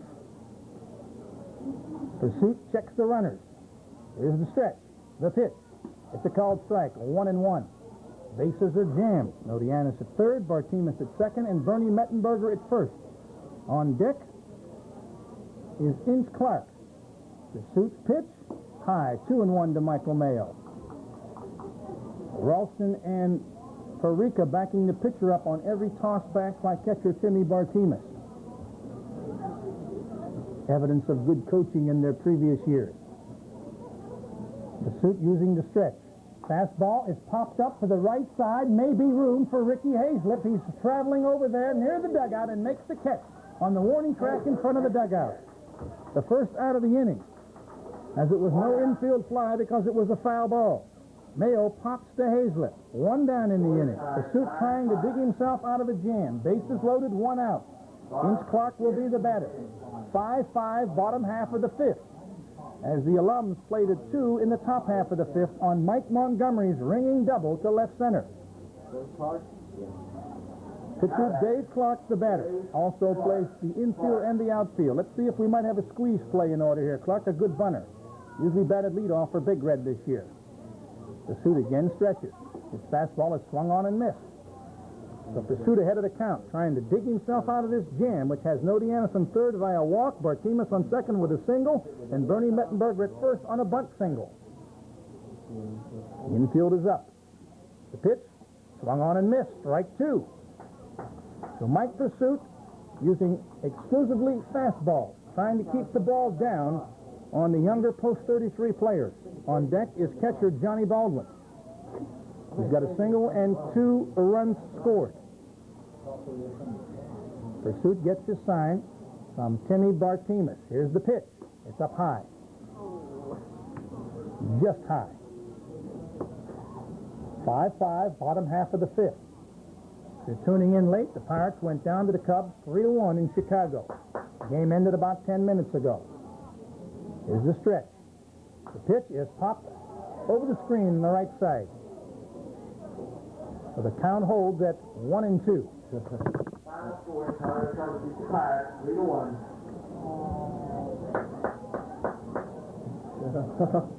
Well, we had one person clapping here in the press box, Tom Waller, with his Cub hat on. As the little Cubbies have, I think, swept the Pirates a 3-game series over the week. 4-game series, Ross Galleries points out. Here comes the important pitch. Pursuit is outside on a breaking ball. The count is evened at 2-2. Bases are full. 1 out to Inch Clark. 5-5 score. As the Alums trying to hold on here in the bottom half of the fifth in a game that's supposed to go 9 innings if the Alums can hold out. The pitch fouled down to the right side. Count holds at 2-2. As we said, 36 Alumni players, 2 coaches and 34 players, and we may see Jake Hollywood and Sam Fornsaglio, the 2 coaches, if things get tough for the Alums. They've already used 41-year-old pitcher John Hibbs in the 4th inning. The suit stretches on the 2-2 pitch. That's jammed inside. It's the full count with 1 out. Full count, 1 out. Mettenberger at first, Bartimus at second, and Mike Nodianis at third. They'll be holding, unless naturally the ball is hit on the ground. 3-2 pitch is down the middle for strike 3. As Kurt Coder rung up Inch Clark on the fastball from Big Mike Pursuit, a big strikeout. And there are 2 down here. Pursuit trying to work out of the jam, which had the bases loaded and nobody out. He's got Mayo on a popper to Hazlip at first. And now Inch Clark takes a called 3rd strike. Brings up a tough man in Johnny Baldwin. Singled in the 1st, struck out in the 2nd, walked in the 3rd. He scored 2 runs. 2 down. See if Pursuit now goes to the full windup as the crafty right-hander tries to work out of the big jam.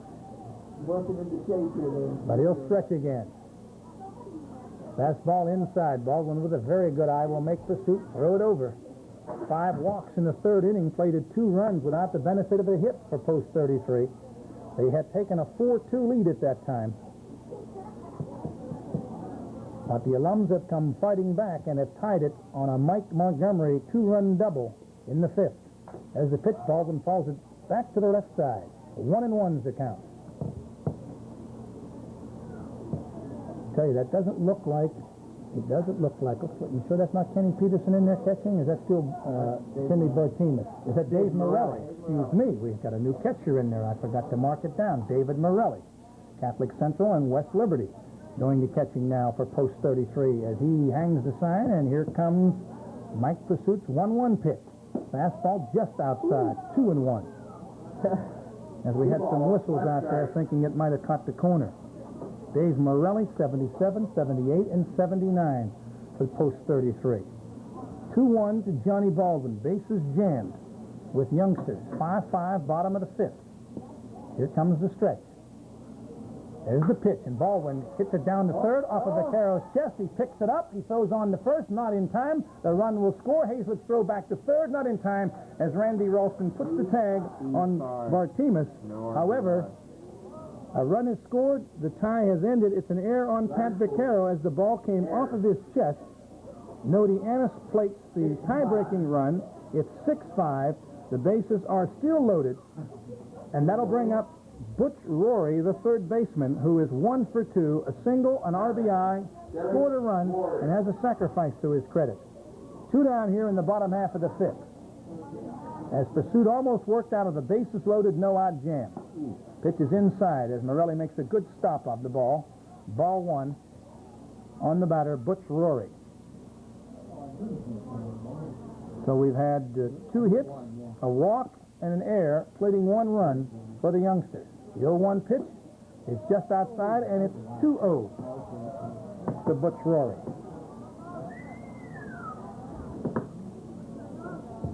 Here come the changes. And here comes Bill Garman with the changes. He's our messenger man. Giving the things to John Romey, who passes them up to the press box. 2-0 pitch. Lined up the middle, a base hit. This should plate 2 runs. Bartimus scores. Coming around from 2nd is Mettenberger. The throw will go on to 3rd. Baldwin's head slide. He got in there as Pat Vaccaro couldn't hold the throw. And moving into 2nd on the throw is Butch Rory. So Rory gets a single, 2 RBIs. He now has 3 on the game. Scoring, Bartimus from 3rd, Mettenberger from 2nd. It's now 8-5. As the youngsters have plated 3 runs, all unearned, here in the bottom half of the 5th inning, and Rory moves on to 2nd on the throw. And Nick almost took another shot. You get hazardous duty volunteer pay? You got to be careful out there on the field. So it's 2nd and 3rd, 2 outs with Robbie Davis the batter. Davis a single, walk, a stolen base, and an RBI. 3 runs with 2 out here, and Pursuit stretches, and it's inside to Davis. Nice headlong slide by Johnny Baldwin. However, if Pat Vaccaro would have held Mike Montgomery's throw, Johnny would have been dead on arrival. 2 down, bottom of the 5th, 8-5. Pitch is high for ball 2. So it appeared that Mike Pursuit had worked out of a bases-loaded no-out jam, but a 2-out error allowed 1 run to score, and a 2-out single by Rory has plated 2 more. The 2-0 pitch, Davis pops it into the infield. Ralston moving in, makes the call on the grass, and makes the catch for the inning out. Davis pops to short, however, a profitable inning for the youngsters. In the inning, 3 runs coming on Ricky Hayes-Lip is the batter. He's the first baseman, left-handed batter. Here comes Ince Clark's first pitch, and Ricky swings and misses. John DeCarlo Antonio at short. Harris. John DeCarlo Antonio at second. 0-1 for Ricky Hayes-Lip from Mingo High School. Curveball is popped out over second base. DeCarlo Antonio going back. It's going to drop in for a bloop single as Larry Mettenberger picks it up in right center field. So Ricky Hayes-Lip leads off to 6 with a bloop single to right center. That'll bring up catcher Dave Morelli. Hit number 6. Hit number 8 for the oldsters. They've got more hits than the youngsters. The youngsters are in with only 6 hits, but they've picked up some 9 walks. Clark stretches, checks the runner. The delivery, curveball on the outside corner for a call strike number 1.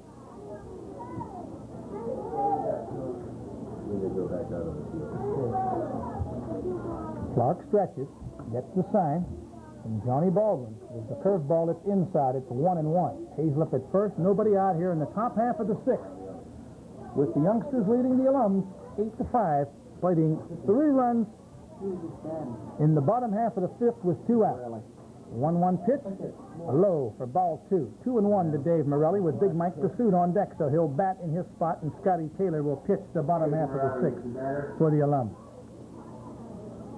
Opening day at Vaccaro Field on the University of Steubenville campus. Clark moves to first, but Hayes-Lip back easy. That's not Murray in the first inning. Ricky Spencer has shown up, huh?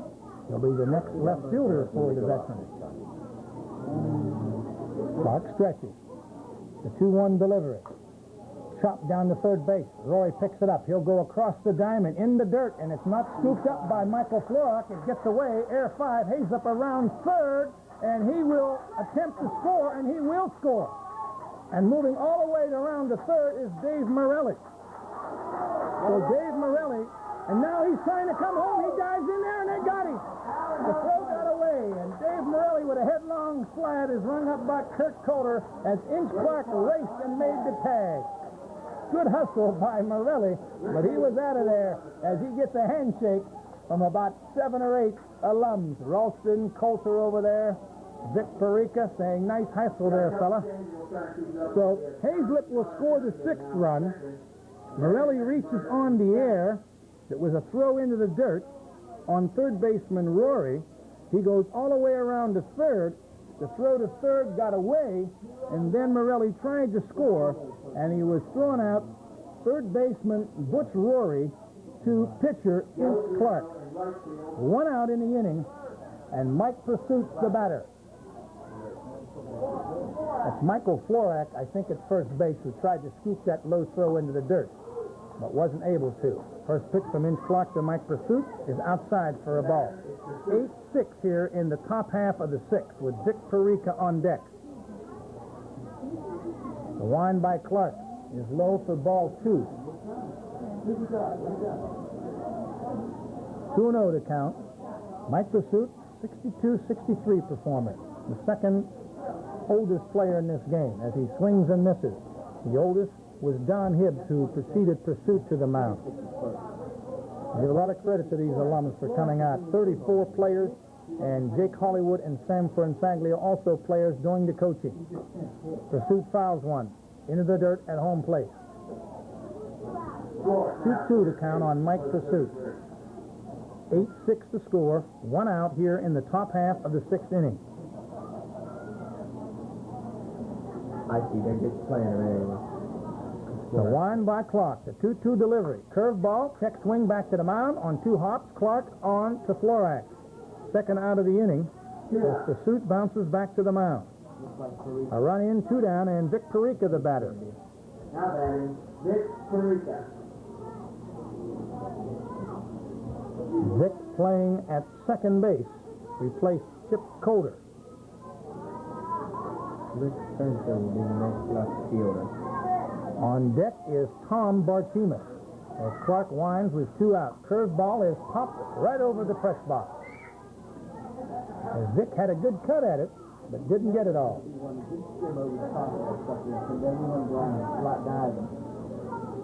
Real nice crowd, as we've mentioned a number of times, on hand for the dedication ceremonies. Beautiful sunshine. And we had a fine pregame show. We talked to a number of people who have had a lot to do with the formulation of this field. There's a curveball driven deep to left field. Going back and making the catch. And I'm not sure who we got in left field out there. Who do we got? Is that Con Grigorczyk? I can't see who it is. We weren't sure who it was because the substitute went in. We didn't get the substitute. See if we can pick him up. Anyway, Vic Perica. Okay, that's who it is, I think. That is a Zorni. That is for post 33 is number 15, Ross. Joe Pirro. Joey Pirro. Against Scotty Taylor. The pitch is outside. So Joey Pirro is the batter. Yeah. Which one, Tom? Yeah. And he is batting in the number 4 spot. Junior to be at Catholic Central, and he takes the second Scotty Taylor pitch outside for ball 2. Left-handed batter, Joe Pirro. He's an outfielder. Joe Pirro, now batting, post 33. Pitch is outside for ball 3. 3-0 to Joe Pirro. 8-6 our score here in the bottom half of the 6th. Outside for ball 4. So Pirro walks. One of the thorns in the side of the alums has been control problems. John DiCarlantonio, the batter, he moved in the top half of the 6th to play second base for Mike Norianis. So his first appearance at the plate, Pirro at first. Johnny D, right-handed batter. Pirro at first. Fastball by Scotty Taylor inside. Once again, control problems for the alums. Baldwin, Rory, Davis, Pirro, DiCarlantonio, Zorni. Scotty Taylor stretches. The 0-1 is ball 2. The runner takes off. Morelli's throw to Perica, not in time. Excuse me, Johnny Hale was the second baseman. We'll be making a lot of mistakes because we've had a lot of substitutes for both sides. Stolen base, Pirro.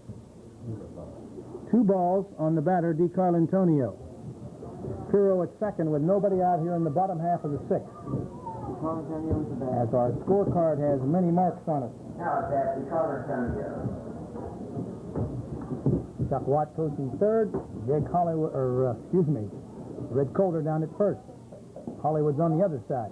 Ball 3 to DiCarlantonio inside. So Taylor, having control problems, has walked Pirro to start the inning. And now he's 3-0 to Johnny DiCarlantonio. With Pirro at second on the stolen base. Fastball inside, ball 4. Runners at first and second, nobody out. And coming to the plate is Paul Zorn. He moved in the left field to replace Brian Bartimus and made the last put out of the inning. Zorning will be a sophomore next year at Catholic Central. Left-handed batter and left-handed fielder, pitcher, outfielder. As Jackie Poole and Scotty Taylor, 2 former teammates at Wintersville, talk it over. So Scotty has walked the first 2. He gets the sign from Morelli. The pitch is downstairs for a ball as Zorni squared the bunt. Took the pitch for 1 ball. Warming up in the bullpen is left-hander, looks like Ricky Hazlip in the pen. The bunt is fouled down the third base side. Yes, it is Ricky Hazlip warming up in the bullpen. And we'll probably see Mike Workin as our next catcher as they're warming up in the pen. Hazlip was at first, but 3 substitutions probably available here. I don't think Chuck Watt and Red Coulter would deny that. 1-1 pitch by Taylor. Outside ball 2 to Paul Zorn. If you didn't hear it earlier, Ange Vaccaro, in his pregame ceremonies, announced his official retirement as post-33 coach. The reins now taken by Chuck Watt. There's a liner into right field. Paul Zorni delivers.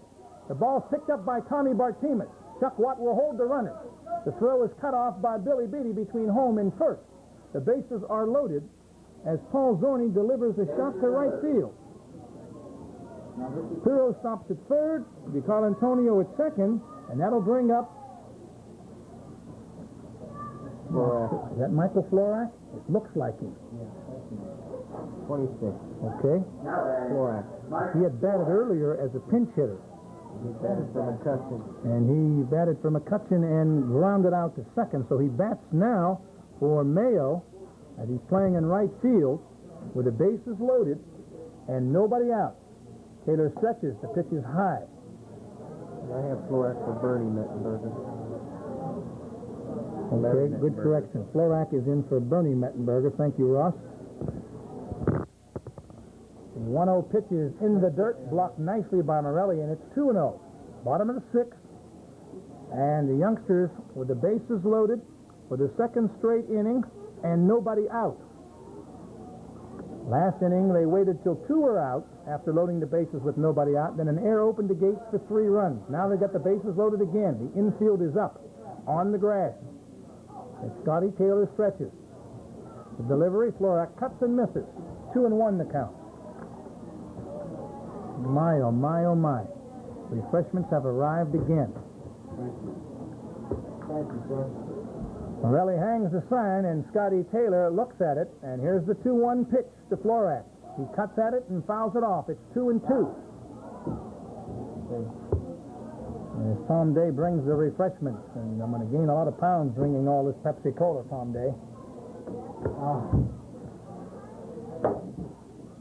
Infield up, bases loaded, nobody out. Last half of the sixth inning. Give you the box back on your corner. Kurt Calder is waiting for Frank Landy to arrive for his replacement behind the plate. If you're listening, Frank, get here. Curveball swung on and missed. Scotty Taylor, his first breaking ball that I've seen, gets Florak swinging for the first out of the inning. The bases are still loaded with 1 out now, and Larry Mettenberger steps in, batting in Michael Mayo's position. Larry Mettenberger. He's playing center field. He's a left-hand batter. There's a pitch down just low. Hale and DeFrank, along with, that's the second and shortstop positions, along with, well, they're in double play depth now, but Jack Poole at third and Bill Beatty at first up to come home. The 1-0 pitch is outside for ball 2. 2 balls. No strikes. Bases loaded. 1 out. Last of the sixth. 8-6 is the score in favor of the youngsters. There's a strike right down the pipe. 2-1, taking all away was Mettenberger. Larry and Bernie. Larry the lefty, Bernie the righty. Larry a senior to be. Bernie graduated this past year. The stretch, Taylor delivers. It's a called strike 2. 2-2 the count. 1 out, bases loaded. Pirro at third. DeCarlo Antonio at second, and Paul Zorni at first. The stretch by Scotty Taylor. The 2-2 pitch. Fouled back to the screen. Mike Workin, who will be coming in to catch next inning for the Alums, picks up the foul ball. Won't be any lost balls here at Vaccaro Field like there used to be at Pleasant Heights or Lay Bell, although Ange Vaccaro and the squad were always hawking those baseballs that went over the hill. Very few of them were lost. The stretch again by Taylor. The 2-2 pitch is a knuckleball into the dirt, blocked by Morelli. So the count is full, but the runners will hold with only 1 out. Full count.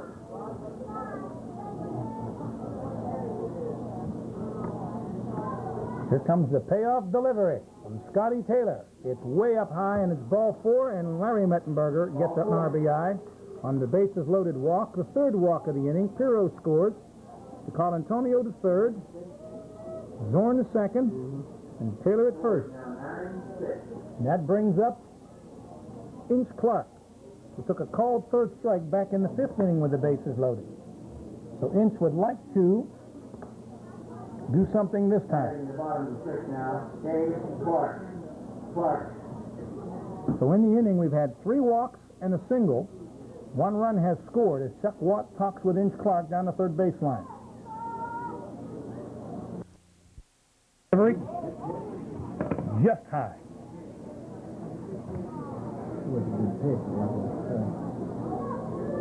Makes the count 3-1, and the bumblebee is back. It smells the sweetness of the Pepsi. Scotty Taylor gets his sign. The 3-1 pitch. It's chopped to third. Jackie Poole steps on third, across the diamond, and it's going to be an inning double play. Jackie Poole steps on third, forcing Paul Zorn at third, and throws on to first, nipping Inch Clark. So a big DP fed by pitchers Gorsick and Baldwin, the battery mate. The first pitch to Tommy Bartimus is up high for a ball. Tommy, batting in the 5th, grounded out pitcher to first. A line by the right-hander. One hopper again to the mound. Gorsick on to Florak, and Bartimus for the second time has grounded to the pitcher. That'll bring up Jimmy Joe DeFrank, making his first appearance at the plate, playing shortstop. Jimmy Joe, a member of the 76, 77, and 78 teams. We're in the top half of the 7th inning with the post 33 squad leading the alums 9-6. Gorsick's first pitch swung on and missed as it was on the inside, and DeFrank went for it but didn't get it. 0-1. Here's the line by Todd. Curveball is outside, and the count evens at 1-1. If you joined us late, the Pirates went down to the Cubs 3-1 in Wrigley Field. We had that game on partially, and we've been here much of the time for the dedication ceremonies and the first game on the new Vaccaro Field. As DeFrank chops at the second, Johnny DiCarlo up with it, and on the Florak, 4-3, retiring Jimmy Joe DeFrank. 2 up and 2 down here in the top half of the 7th, and third baseman Jackie Poole, who has had outstanding seasons at Mercer College down in Georgia. Good power hitter, Jackie Poole. He also has 5 seasons at Mercer, 21 home runs. As you heard in the background, John Phillips, the PA announcer, mentioning 21 homers this year by Jackie Poole at Mercer College. There's a pitch right down the pipe for a called strike by Todd Gorsick, who was in relief here in the 7th inning, relieving Inch Clark, who relieved Jay Copperell, who relieved Greg McCutcheon. Curveball hangs high, count 1-1. So he's the 4th pitcher today for post 33. A 1-1 pitch, swung on and missed. Poole with a home run cut, didn't get it. We've had 1 home run in the game, the first out of the park. Deep left center over the 380 sign by Lance Coulter, leading off the 4th inning. Yeah, it is 360? 360. Okay, it's 380 in center. I thought my eyes were deceiving me. So over the 360 mark. Curveball just outside. Who almost went fishing. The count evens at 2-2. 320 down the line, 360 in the power alleys, and 380 to the flagpole in center. 9-6 here in the top half of the 7th. Curveball just high. The count is full to Jackie Poole. 2 out here. Poole batting in the cleanup spot. Replaced Rich DeLeonardis, who was replaced by Pat Vaccaro. Many players being used by both squads. The payoff pitch. Curveball just inside, and Poole, taking a very close pitch, has walked.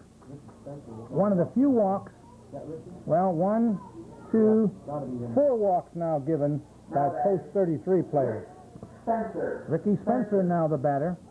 He's batting in the number 5 spot, playing out in center field as Gorsick stretches. Here's the pitch to Richie, way up high to Rick Spencer. We don't have Rick Spencer's years because his name wasn't on the original roster, but my recollection places him back in the middle 70s for Steubenville and for post 33. There's a called strike. The count evens at 1-1. Pull the base runner on a walk at first, 2 down, top half of the 7th. 9-6. The youngsters leading the alums. The stretch by Gorsick. The pitch is outside. Nice backhand stop by Johnny Baldwin, who's done all the catching for post 33 this afternoon. He'll probably be relieved before this game is over by Brian Bartimus, who started in left field, who is now on the bench. The count is 2-1. 2-1 to Rick Spencer, with teammate Jackie Poole at first and 2 down in the top half of the 7th. The 2-1 pitch. He drops the bunt down the third baseline. It may be a hit. Here comes Copperell. His throw is not in time to Florak. Beautiful bunt by Ricky Spencer, a base hit bunt. Spencer, with good speed, as I see him running on Sunset Boulevard all the time, showed that speed as he dropped it down the third baseline. Jay Copperell made a fine play, threw onto a stretching Mike Florak, but not nearly in time to nip the speedy Spencer. Now batting. So a 2-out bunt single plates or moves Jackie Poole to second. Spencer at first. No, I guess, yeah. And we've got Mike Montgomery, who had a 2-run double back in the 5th inning, but was thrown out trying to stretch it into a triple. The first pitch is high, a breaking ball. With ball 1. Runners at second and first for the Alums. They're trying to get some 2-out lightning here in the top half of the 7th. As Poole walks, and Spencer with a bunt single down third. The 0-1 pitch swung on and missed. A good high hard one by Todd Gregorczyk from Buckeye South. Count evens at 1-1 to Michael Montgomery.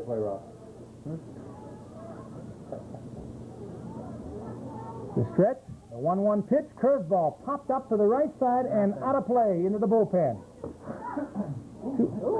No, it didn't get out of play, and Michael Florak almost reached it as we were sort of out of view from the beautiful dugouts, which are extremely long, major league style. And then we've got 2 bullpens about 20 yards from both dugouts on the first base and third base side, with the concession stand on the first base side to the right of the dugout. Just a beautiful, beautiful field complex here on College Heights on the University of Steubenville campus. A 1-2 delivery outside, 2-2. 2 on, 2 out. Michael Montgomery, who had 2 RBIs back in the 5th, to then tie the score at 5-5. Gregorczyk checks the sign from Johnny Baldwin. The 2-2 pitch. Curveball is outside, and the count is now full, so the runners will get the benefit of moving with 2 outs. Poole at second and Spencer at first. Jay Colliver at third, Sam Forseglio at first, motioning full count, get moving on the windup. So base hit will score at least 1. The payoff pitch. Check swing, back through the middle, knocked down by Gregorczyk. Davis picks it up and throws on to nip Montgomery. Nice play by Robbie Davis, who picked it up in front of second and went on to first. So in the inning, no runs on a hit, a walk, 2 left, and at the end of 6 1/2, it's 9-6 the youngsters, and we'll be back. At the end of 6 1/2 innings, post 33, 9, 6. A walk. Benny Morrow's fastball is outside for ball 1. Benny, with a lot of heat on that fastball, 79, 80, and 81 he performed for post 33 and did a fine job, as did all these 34 players. There's a fastball for a call strike, as he's really throwing it high and hard. 1-1.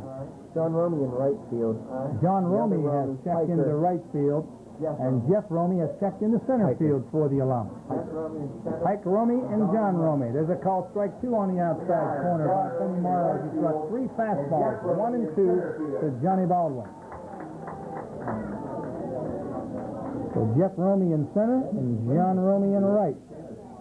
Here's the line by Morrow. Curveball swung on and missed, gets away from Workins. Baldwin's going to first. There's the throw, and not in time. E2. So it's an error on the catcher, as it was a strikeout against Johnny Baldwin. However, he reaches first on the curveball that could not be handled by catcher Michael Workins. No. Oh, yes, he did. Benny Morrow played. It's passed on that Benny Morrow performed for Kent State University this past spring, and they did a fine job, having one of their first winning seasons in many years. Morrow's fastball is outside for a ball, as Jay Copperell's the batter. Jay Copperell now the batter. He pitched earlier. Now he's playing third base in place of Butch Rory. Rory went out of the game 2 for 3 and 3 RBIs. Baldwin at first. Fastball driven to straightaway center field. Romey moves 3 steps to his right and makes the play. Jeff returns it to Johnny Hale, and that's the first out of the inning, as Jay Copperell skies to center, and they'll bring up Robbie Davis. Davis in at 1 out of 3 with an RBI.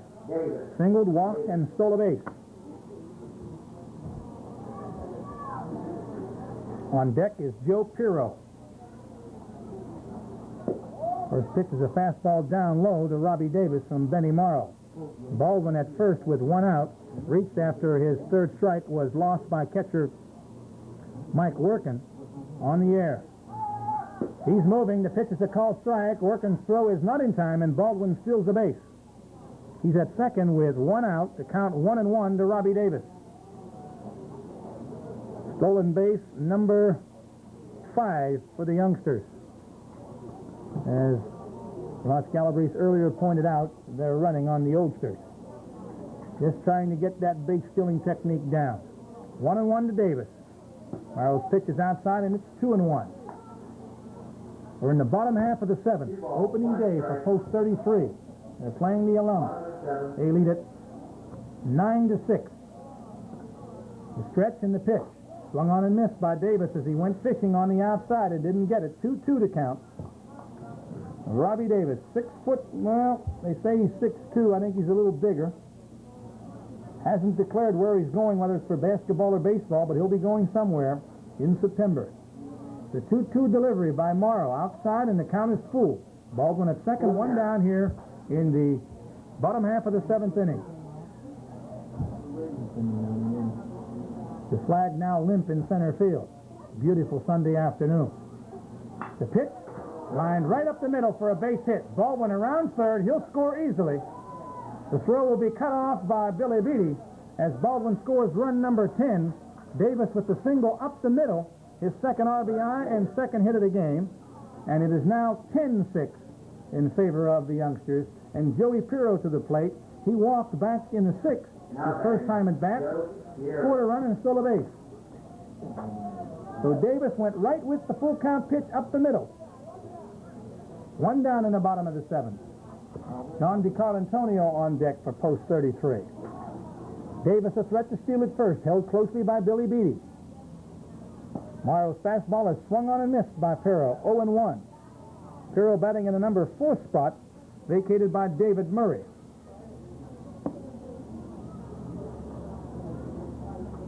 Morrow checks the sign. Here comes the pitch. Curveball down low, 1-1 to Pirro.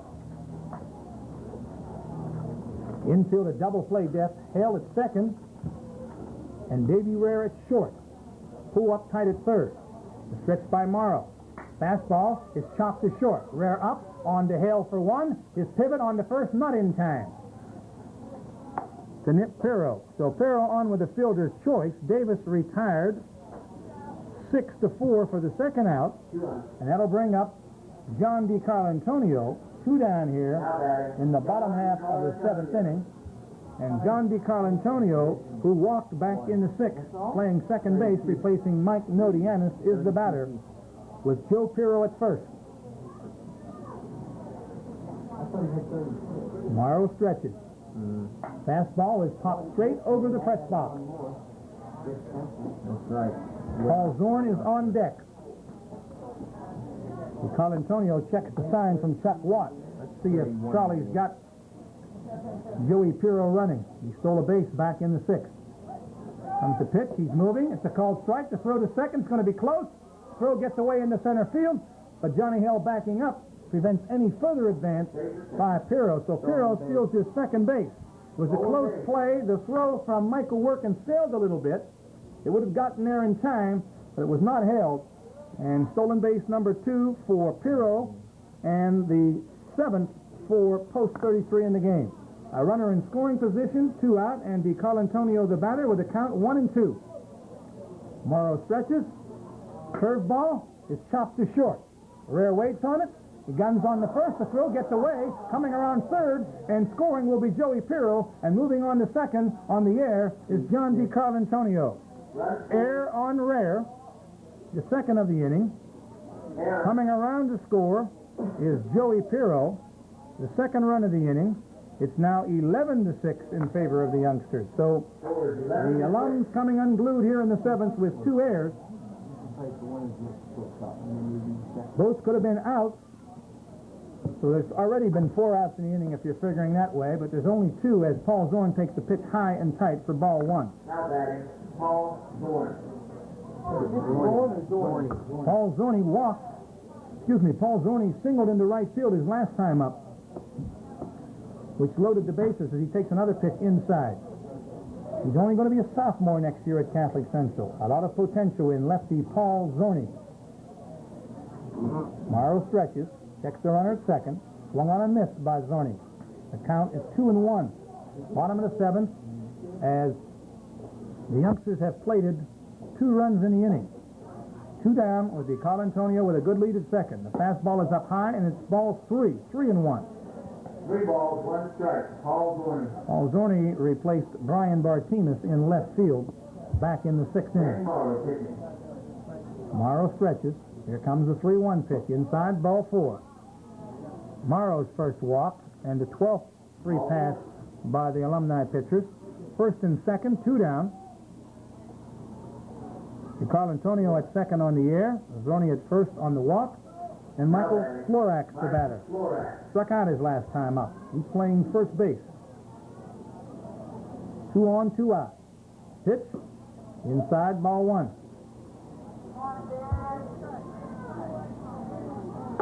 As we're trying to figure out who has not entered the ball game for the Oldsters, they've got a few more on the bench that we know that will be in there. Pitch is high and tight, 2 balls. We know Billy Mason is down there. Also looking at the roster, I'm pretty sure that Ricky Hazler is down in that extremely large dugout. That's 2 I can think of. Kenny Peterson's down there as Florak takes the call strike. It's 2-1. So there's 3 players I can remember that I saw earlier. And that just might be it. As just about everybody else is pickoff play at second. Got him! Out of second. Morrow to Rare, nailing Johnny DiCarlantonio on the pickoff play. However, the damage has been done. Trailing 11-6 as Todd Gregorczyk is in his 2nd inning of work. The righty against the lefty. Billy batting left-handed. Fastball, call strike number 1. Todd Gregorczyk pitching.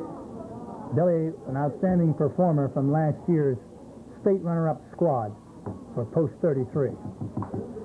Pops one back on the breaking ball, and it's 0-2.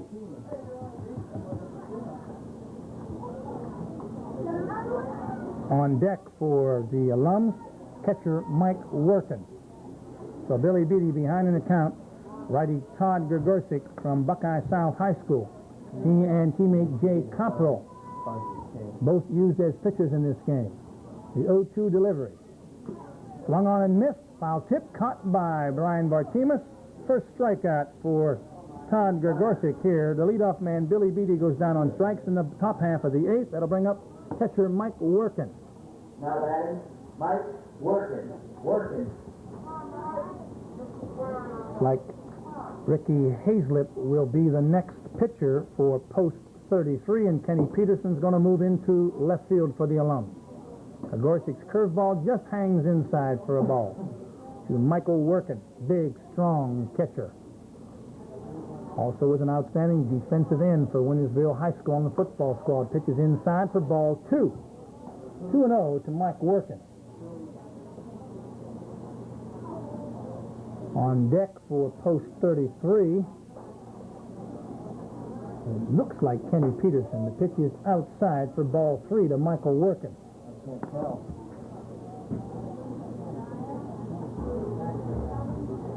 3-0 to Mike Workin as Todd Gregorczyk gets the sign from Brian Bartimus. There's a pitch right on the letters for called strikes. 3-1. Kurt Coulter doing yeoman's duty behind the plate here today. Steubenville Umpires Association furnishing the umpires. Pitch hangs inside, ball 4, and Mike Workin, a 1-out walk here in the top half of the 8th. Looks like Billy Mason, maybe. Got a number? Number 16, Ross. That's Taylor. Excuse me? Okay, it's probably Scotty Taylor batting in the number 9 position. So Scotty Taylor's the batter. As they've got 2 different sets of uniforms on, as we mentioned earlier. The white ones and the gray ones do the alums. Working at first with a good lead. Gregorcik's pitch swung on and missed by Scotty Taylor. We're in the top half of the eighth with the youngsters leading 11-6. If you're just joining us, Ange Vaccaro in the pregame ceremonies announcing his retirement after 36 years at the helm for Post 33, Chuck Watt, the new manager. Ange got a standing ovation as he delivered his message, which caught quite a few people off guard. We expected it maybe to happen after this season, but it happened before the season. Gregorcik's pitch outside corner, called strike number 1. 1-1 to Scotty Taylor. 0-2. As he swung and missed the first pitch, working at first with 1 down here in the top of the 8th. Bartimus with the sign. Here comes the pitch, Workin takes off, swung on and missed. Bartimus to throw to second, and Mike Workin has stole second. Wait a minute, he overslid, he was safe, and then in trying to get back, he was off the bag, and they got him. So Mike Workin gets a stolen base, but then he overslid the bag, and he's out number 2. And also, it was strike 3 on Scotty Taylor. The inning is over, a double play, and at the end of 7.5, it's grounded out to second and struck out his last time up. The lefty against the lefty, and first pitch from Ricky Hazlett is a called strike.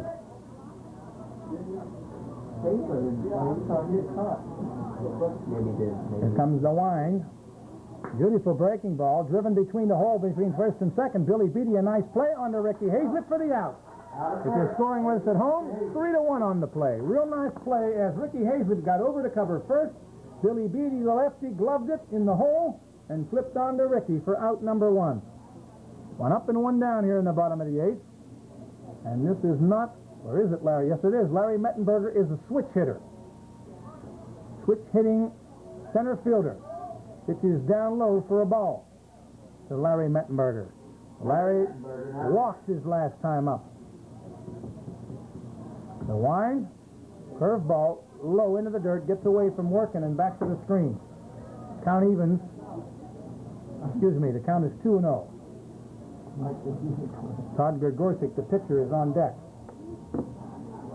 A lot of flavor this year in Post 33 squad. There are players from Steubenville Big Red, Steubenville High School, well, Steubenville High School, niece, Steubenville Central, Wintersville, Buckeye North, Buckeye South. Mike Potenzini was a member of the squad last year from Mingo High School. He passed up the sport this year. Ball 4, and drawing a 1-out walk, his second walk of the game, is Larry Mettenberger, the 13th given up by the Alumni pitchers.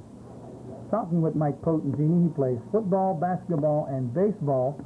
He was a little tired. He's going on to the University of Miami next year to play football, and he wanted to work on the weights and work on the football this summer, so therefore he passed the sport up. Did an excellent job for Post 33 last year. So a lot of squads represented here, high school squads represented on the Post 33 1983 edition. Hazlett moves to first, and Larry Mettenberger is back.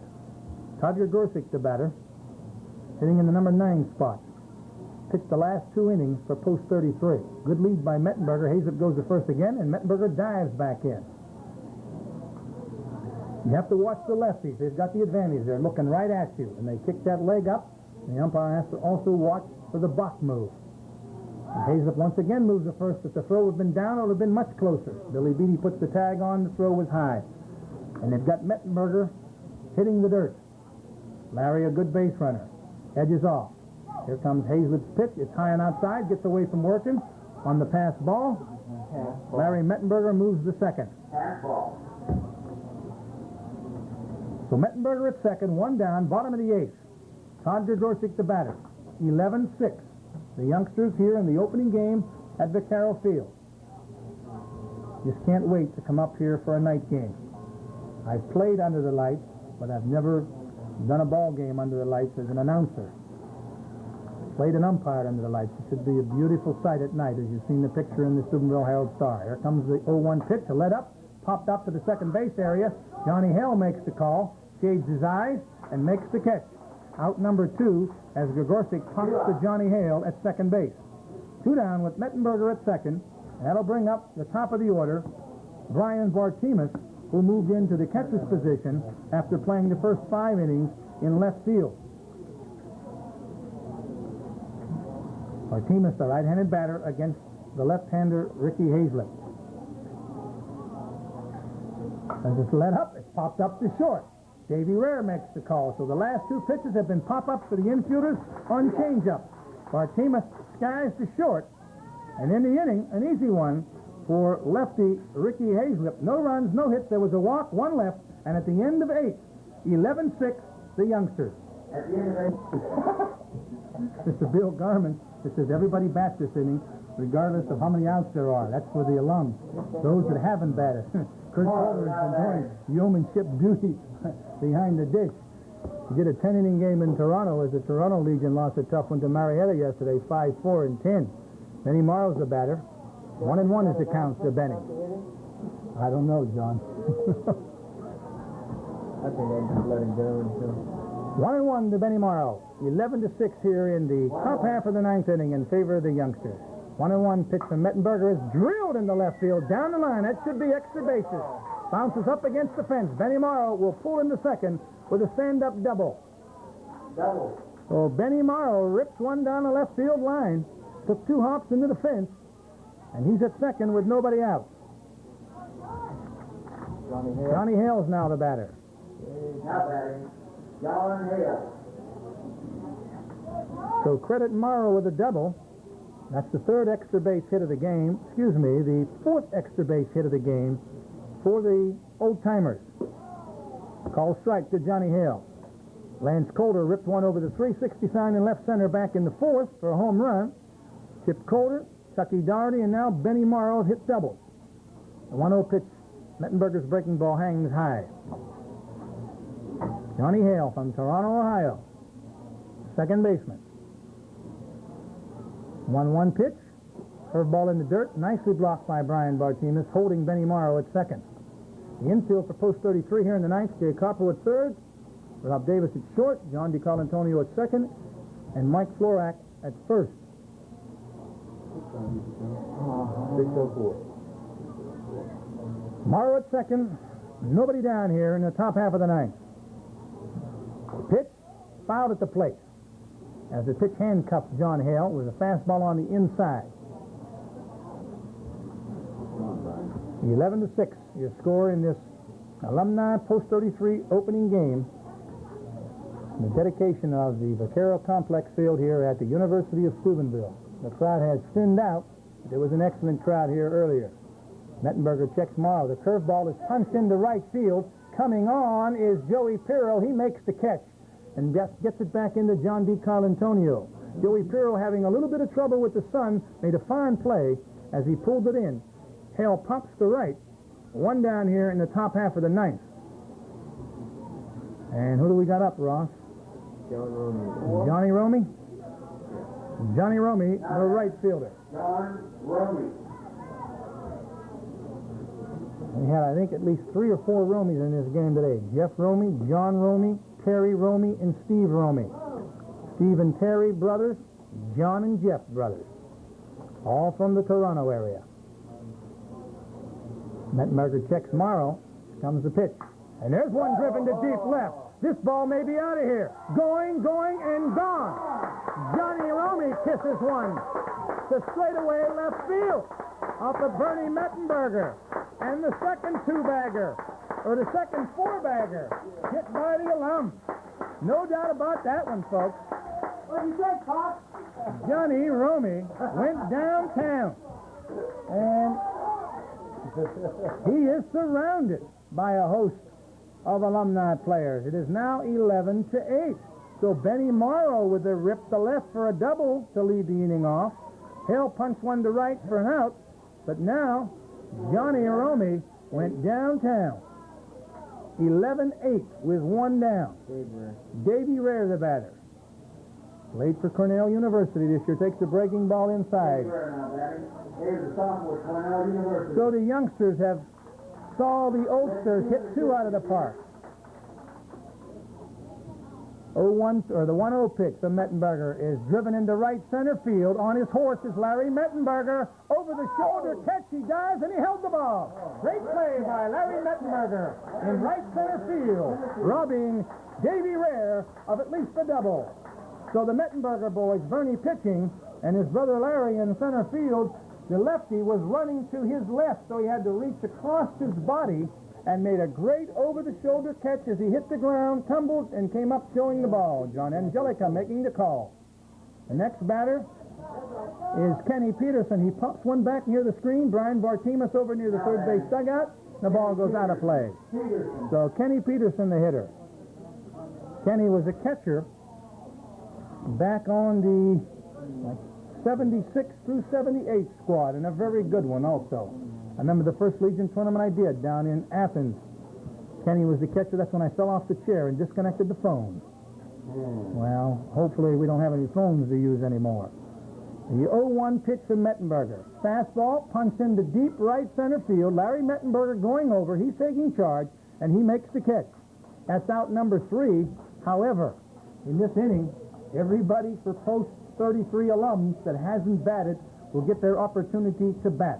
So, third out of the inning, but we're going to cheat a little bit. And this looks like Jeff Piker roaming up the bat.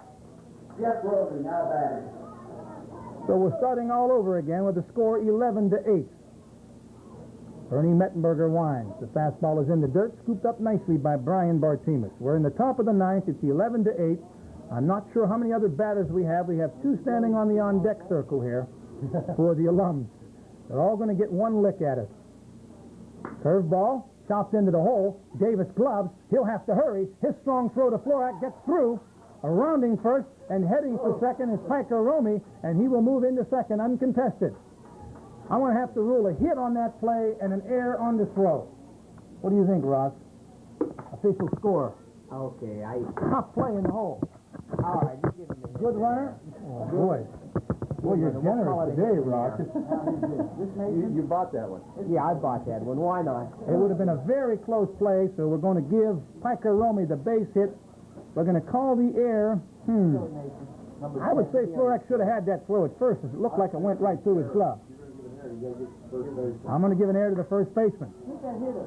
The hitter is Billy Mason. He loops one into left field. It's a base hit. Around third is Jeff Romy. He'll score to make it 11-9, and pulling up at first with a bloop single is Billy Mason. Billy Mason, that base hit. Billy Mason. Now what do we got? All 4 Romys got hit. How about that for trivia? Thank you there, Mr. Garner. Bill's got a lot of good trivia here. I've got so many marks on my scores card, I couldn't tell you what's what, except the score is 11-9, and here's Ricky Hazler. Runner at first, and there's 3 outs in the inning, but they're continuing the inning. So Ricky Hazler takes the ball inside from Bernie Mettenberger, who moves the first, but not in time to nail Billy Mason. Billy Mason at first base is the name captain for the Capital University team next year. There's a fastball outside corner, strike 1. 1-1 to Ricky. As John Phillips just reported, Billy Mason will be the captain of the baseball squad at Capital University in Columbus, Ohio next year. So a lot of outstanding former players who have gone on to play college baseball and do extremely well, and some of them even entered the pros. Chucky Doherty, Chippy Coulter, who got to the major leagues. Outstanding players who have performed for post 33. There's a popper down the first base side. Florak moves over under and makes the catch, retiring Ricky Hazler. Hazler popped out. So Ricky Hazler pops out. And now the batter will be... No, Yeah, it's Jackie Poole. nah, that's not Jackie Poole, is it? Number 13, who you got? Jackie Poole? He batted already. I don't think it's Jackie Poole. Or not? That doesn't look like him, but we'll say it's Jackie Poole. He already batted. Maybe somebody else got his jersey. I don't see anyone arguing.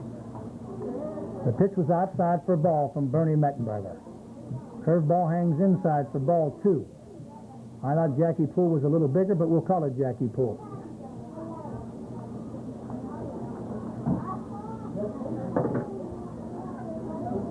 I think we've got 5 outs here in the 9th. However, it's a special consideration. for the alums, giving them some extra at-bats.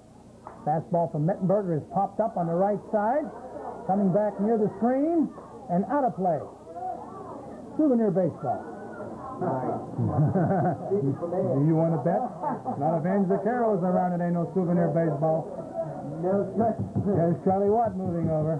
They're Hawks when it comes to the baseball. 2-1 to Jackie Poole. Top of the ninth, 11-9. Opening day, Vaccaro Field. Mettenberger's fastball inside, 3-1.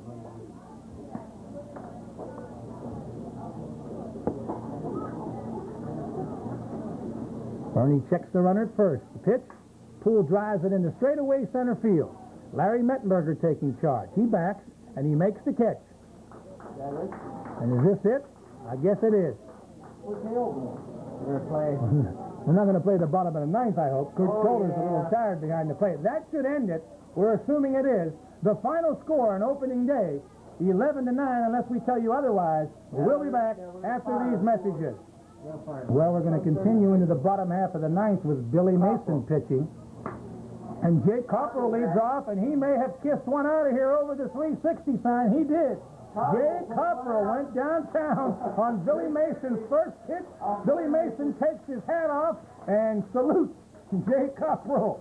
So we got back just in time as the Buckeye South star, Jake Cockrell, hit one over the 360 sign in left center field for the first home run for a post-33 player. That's our third home run of the game.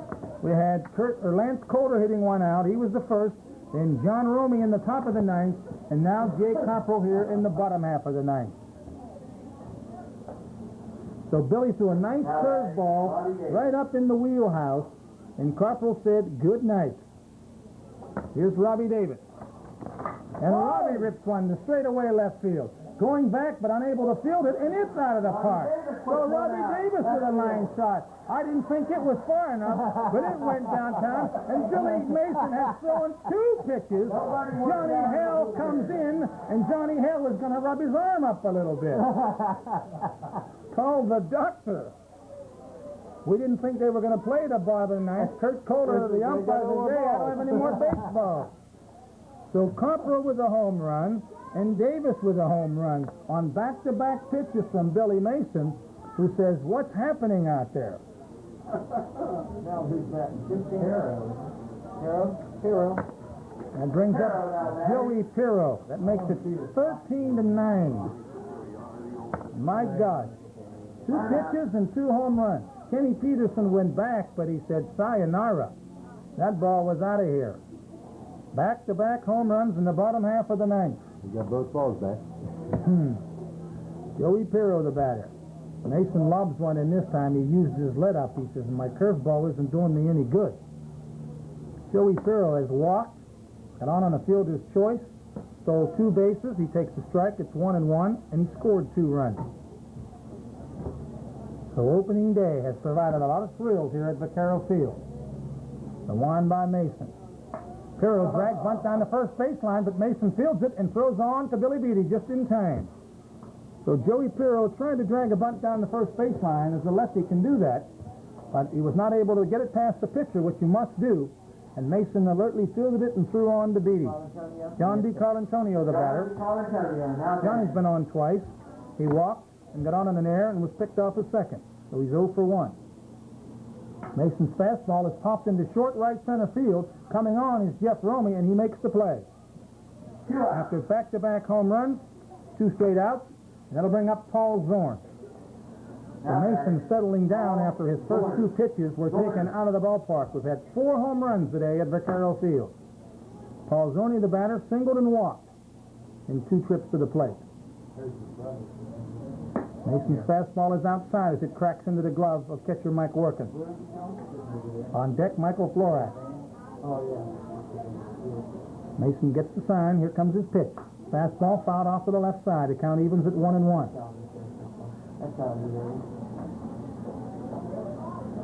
Just a beautiful day for a beautiful afternoon for the dedication of Vaccaro Field. A 1-1 pitch. Curveball just outside. It's 2-1. Again, we repeat, Ange Vaccaro retiring, announcing it during the pregame ceremonies. After 36 years, he steps down. A surprise announcement to many. Charlie Watt, the new head coach. Led up, popped into left field, coming on, Kenny Peterson, belt-high catch for out number 3. The game has come to a conclusion. The final score, 13-9 in favor of the youngsters. We'll be back for the wrap-up after these messages. Post 33. Oh, fly! Post 33. Thank you for attending. All right, we'll see you, Tom. All right, Tom. Thanks, fellas. Tuesday for lunch. Well, Keeper, I got to run down. I want to try to grab a couple of these guys. Okay, thank you, Gus. What do you mean? You're going to be his guest on the postgame show. Oh, I am. It's going to be a quick post-game show. You bet your sweet one it is. Gee, you want all these notes? Yeah, let's set up the plate. I'll think what I can get. Hey, that box there, I think they might want to keep that because it's big in that plastic bag there because I think it's for the computer.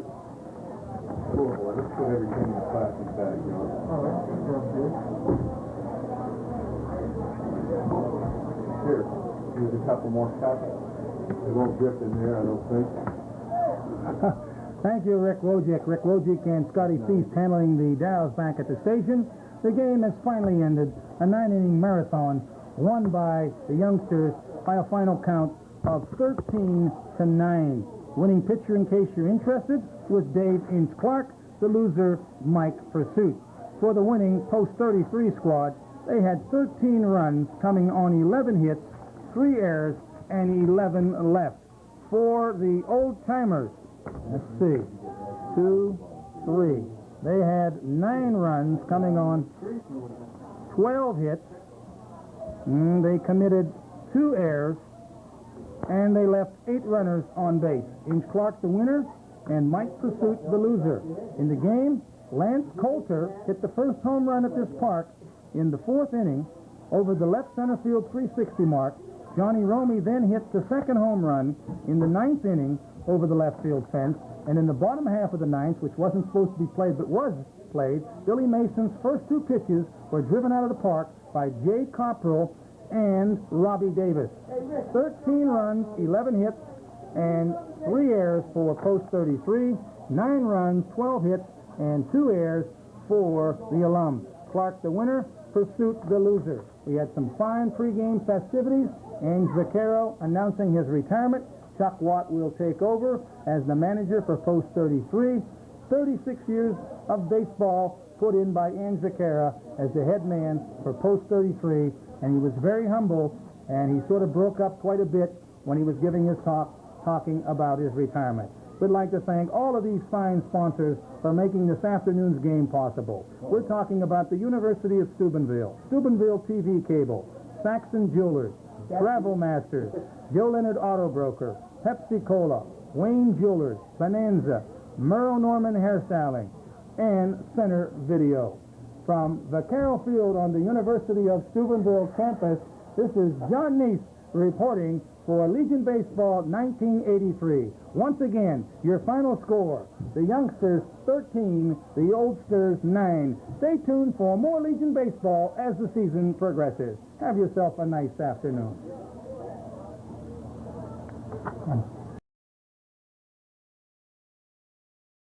Hey, I...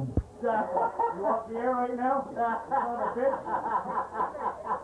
This one's still running. I know you're trying. Thanks. You guys are on TV now. Demo! Thanks. We're on TV. They're on TV. Yeah, go ahead. Just talk. Just tell Ange. Well, Kurt, how was it doing 10 innings yesterday and 9 innings today? You did an extra inning game in Toronto, and now 9 full. Substitute Frank Landy didn't show. What do you think? Well, you know, Frank, that's all I got to say. He's going to take a butt whipping. I just wondered if the mic was on. I'm sorry. Go ahead. You want all over? Go ahead. Go ahead. It's like SCTV.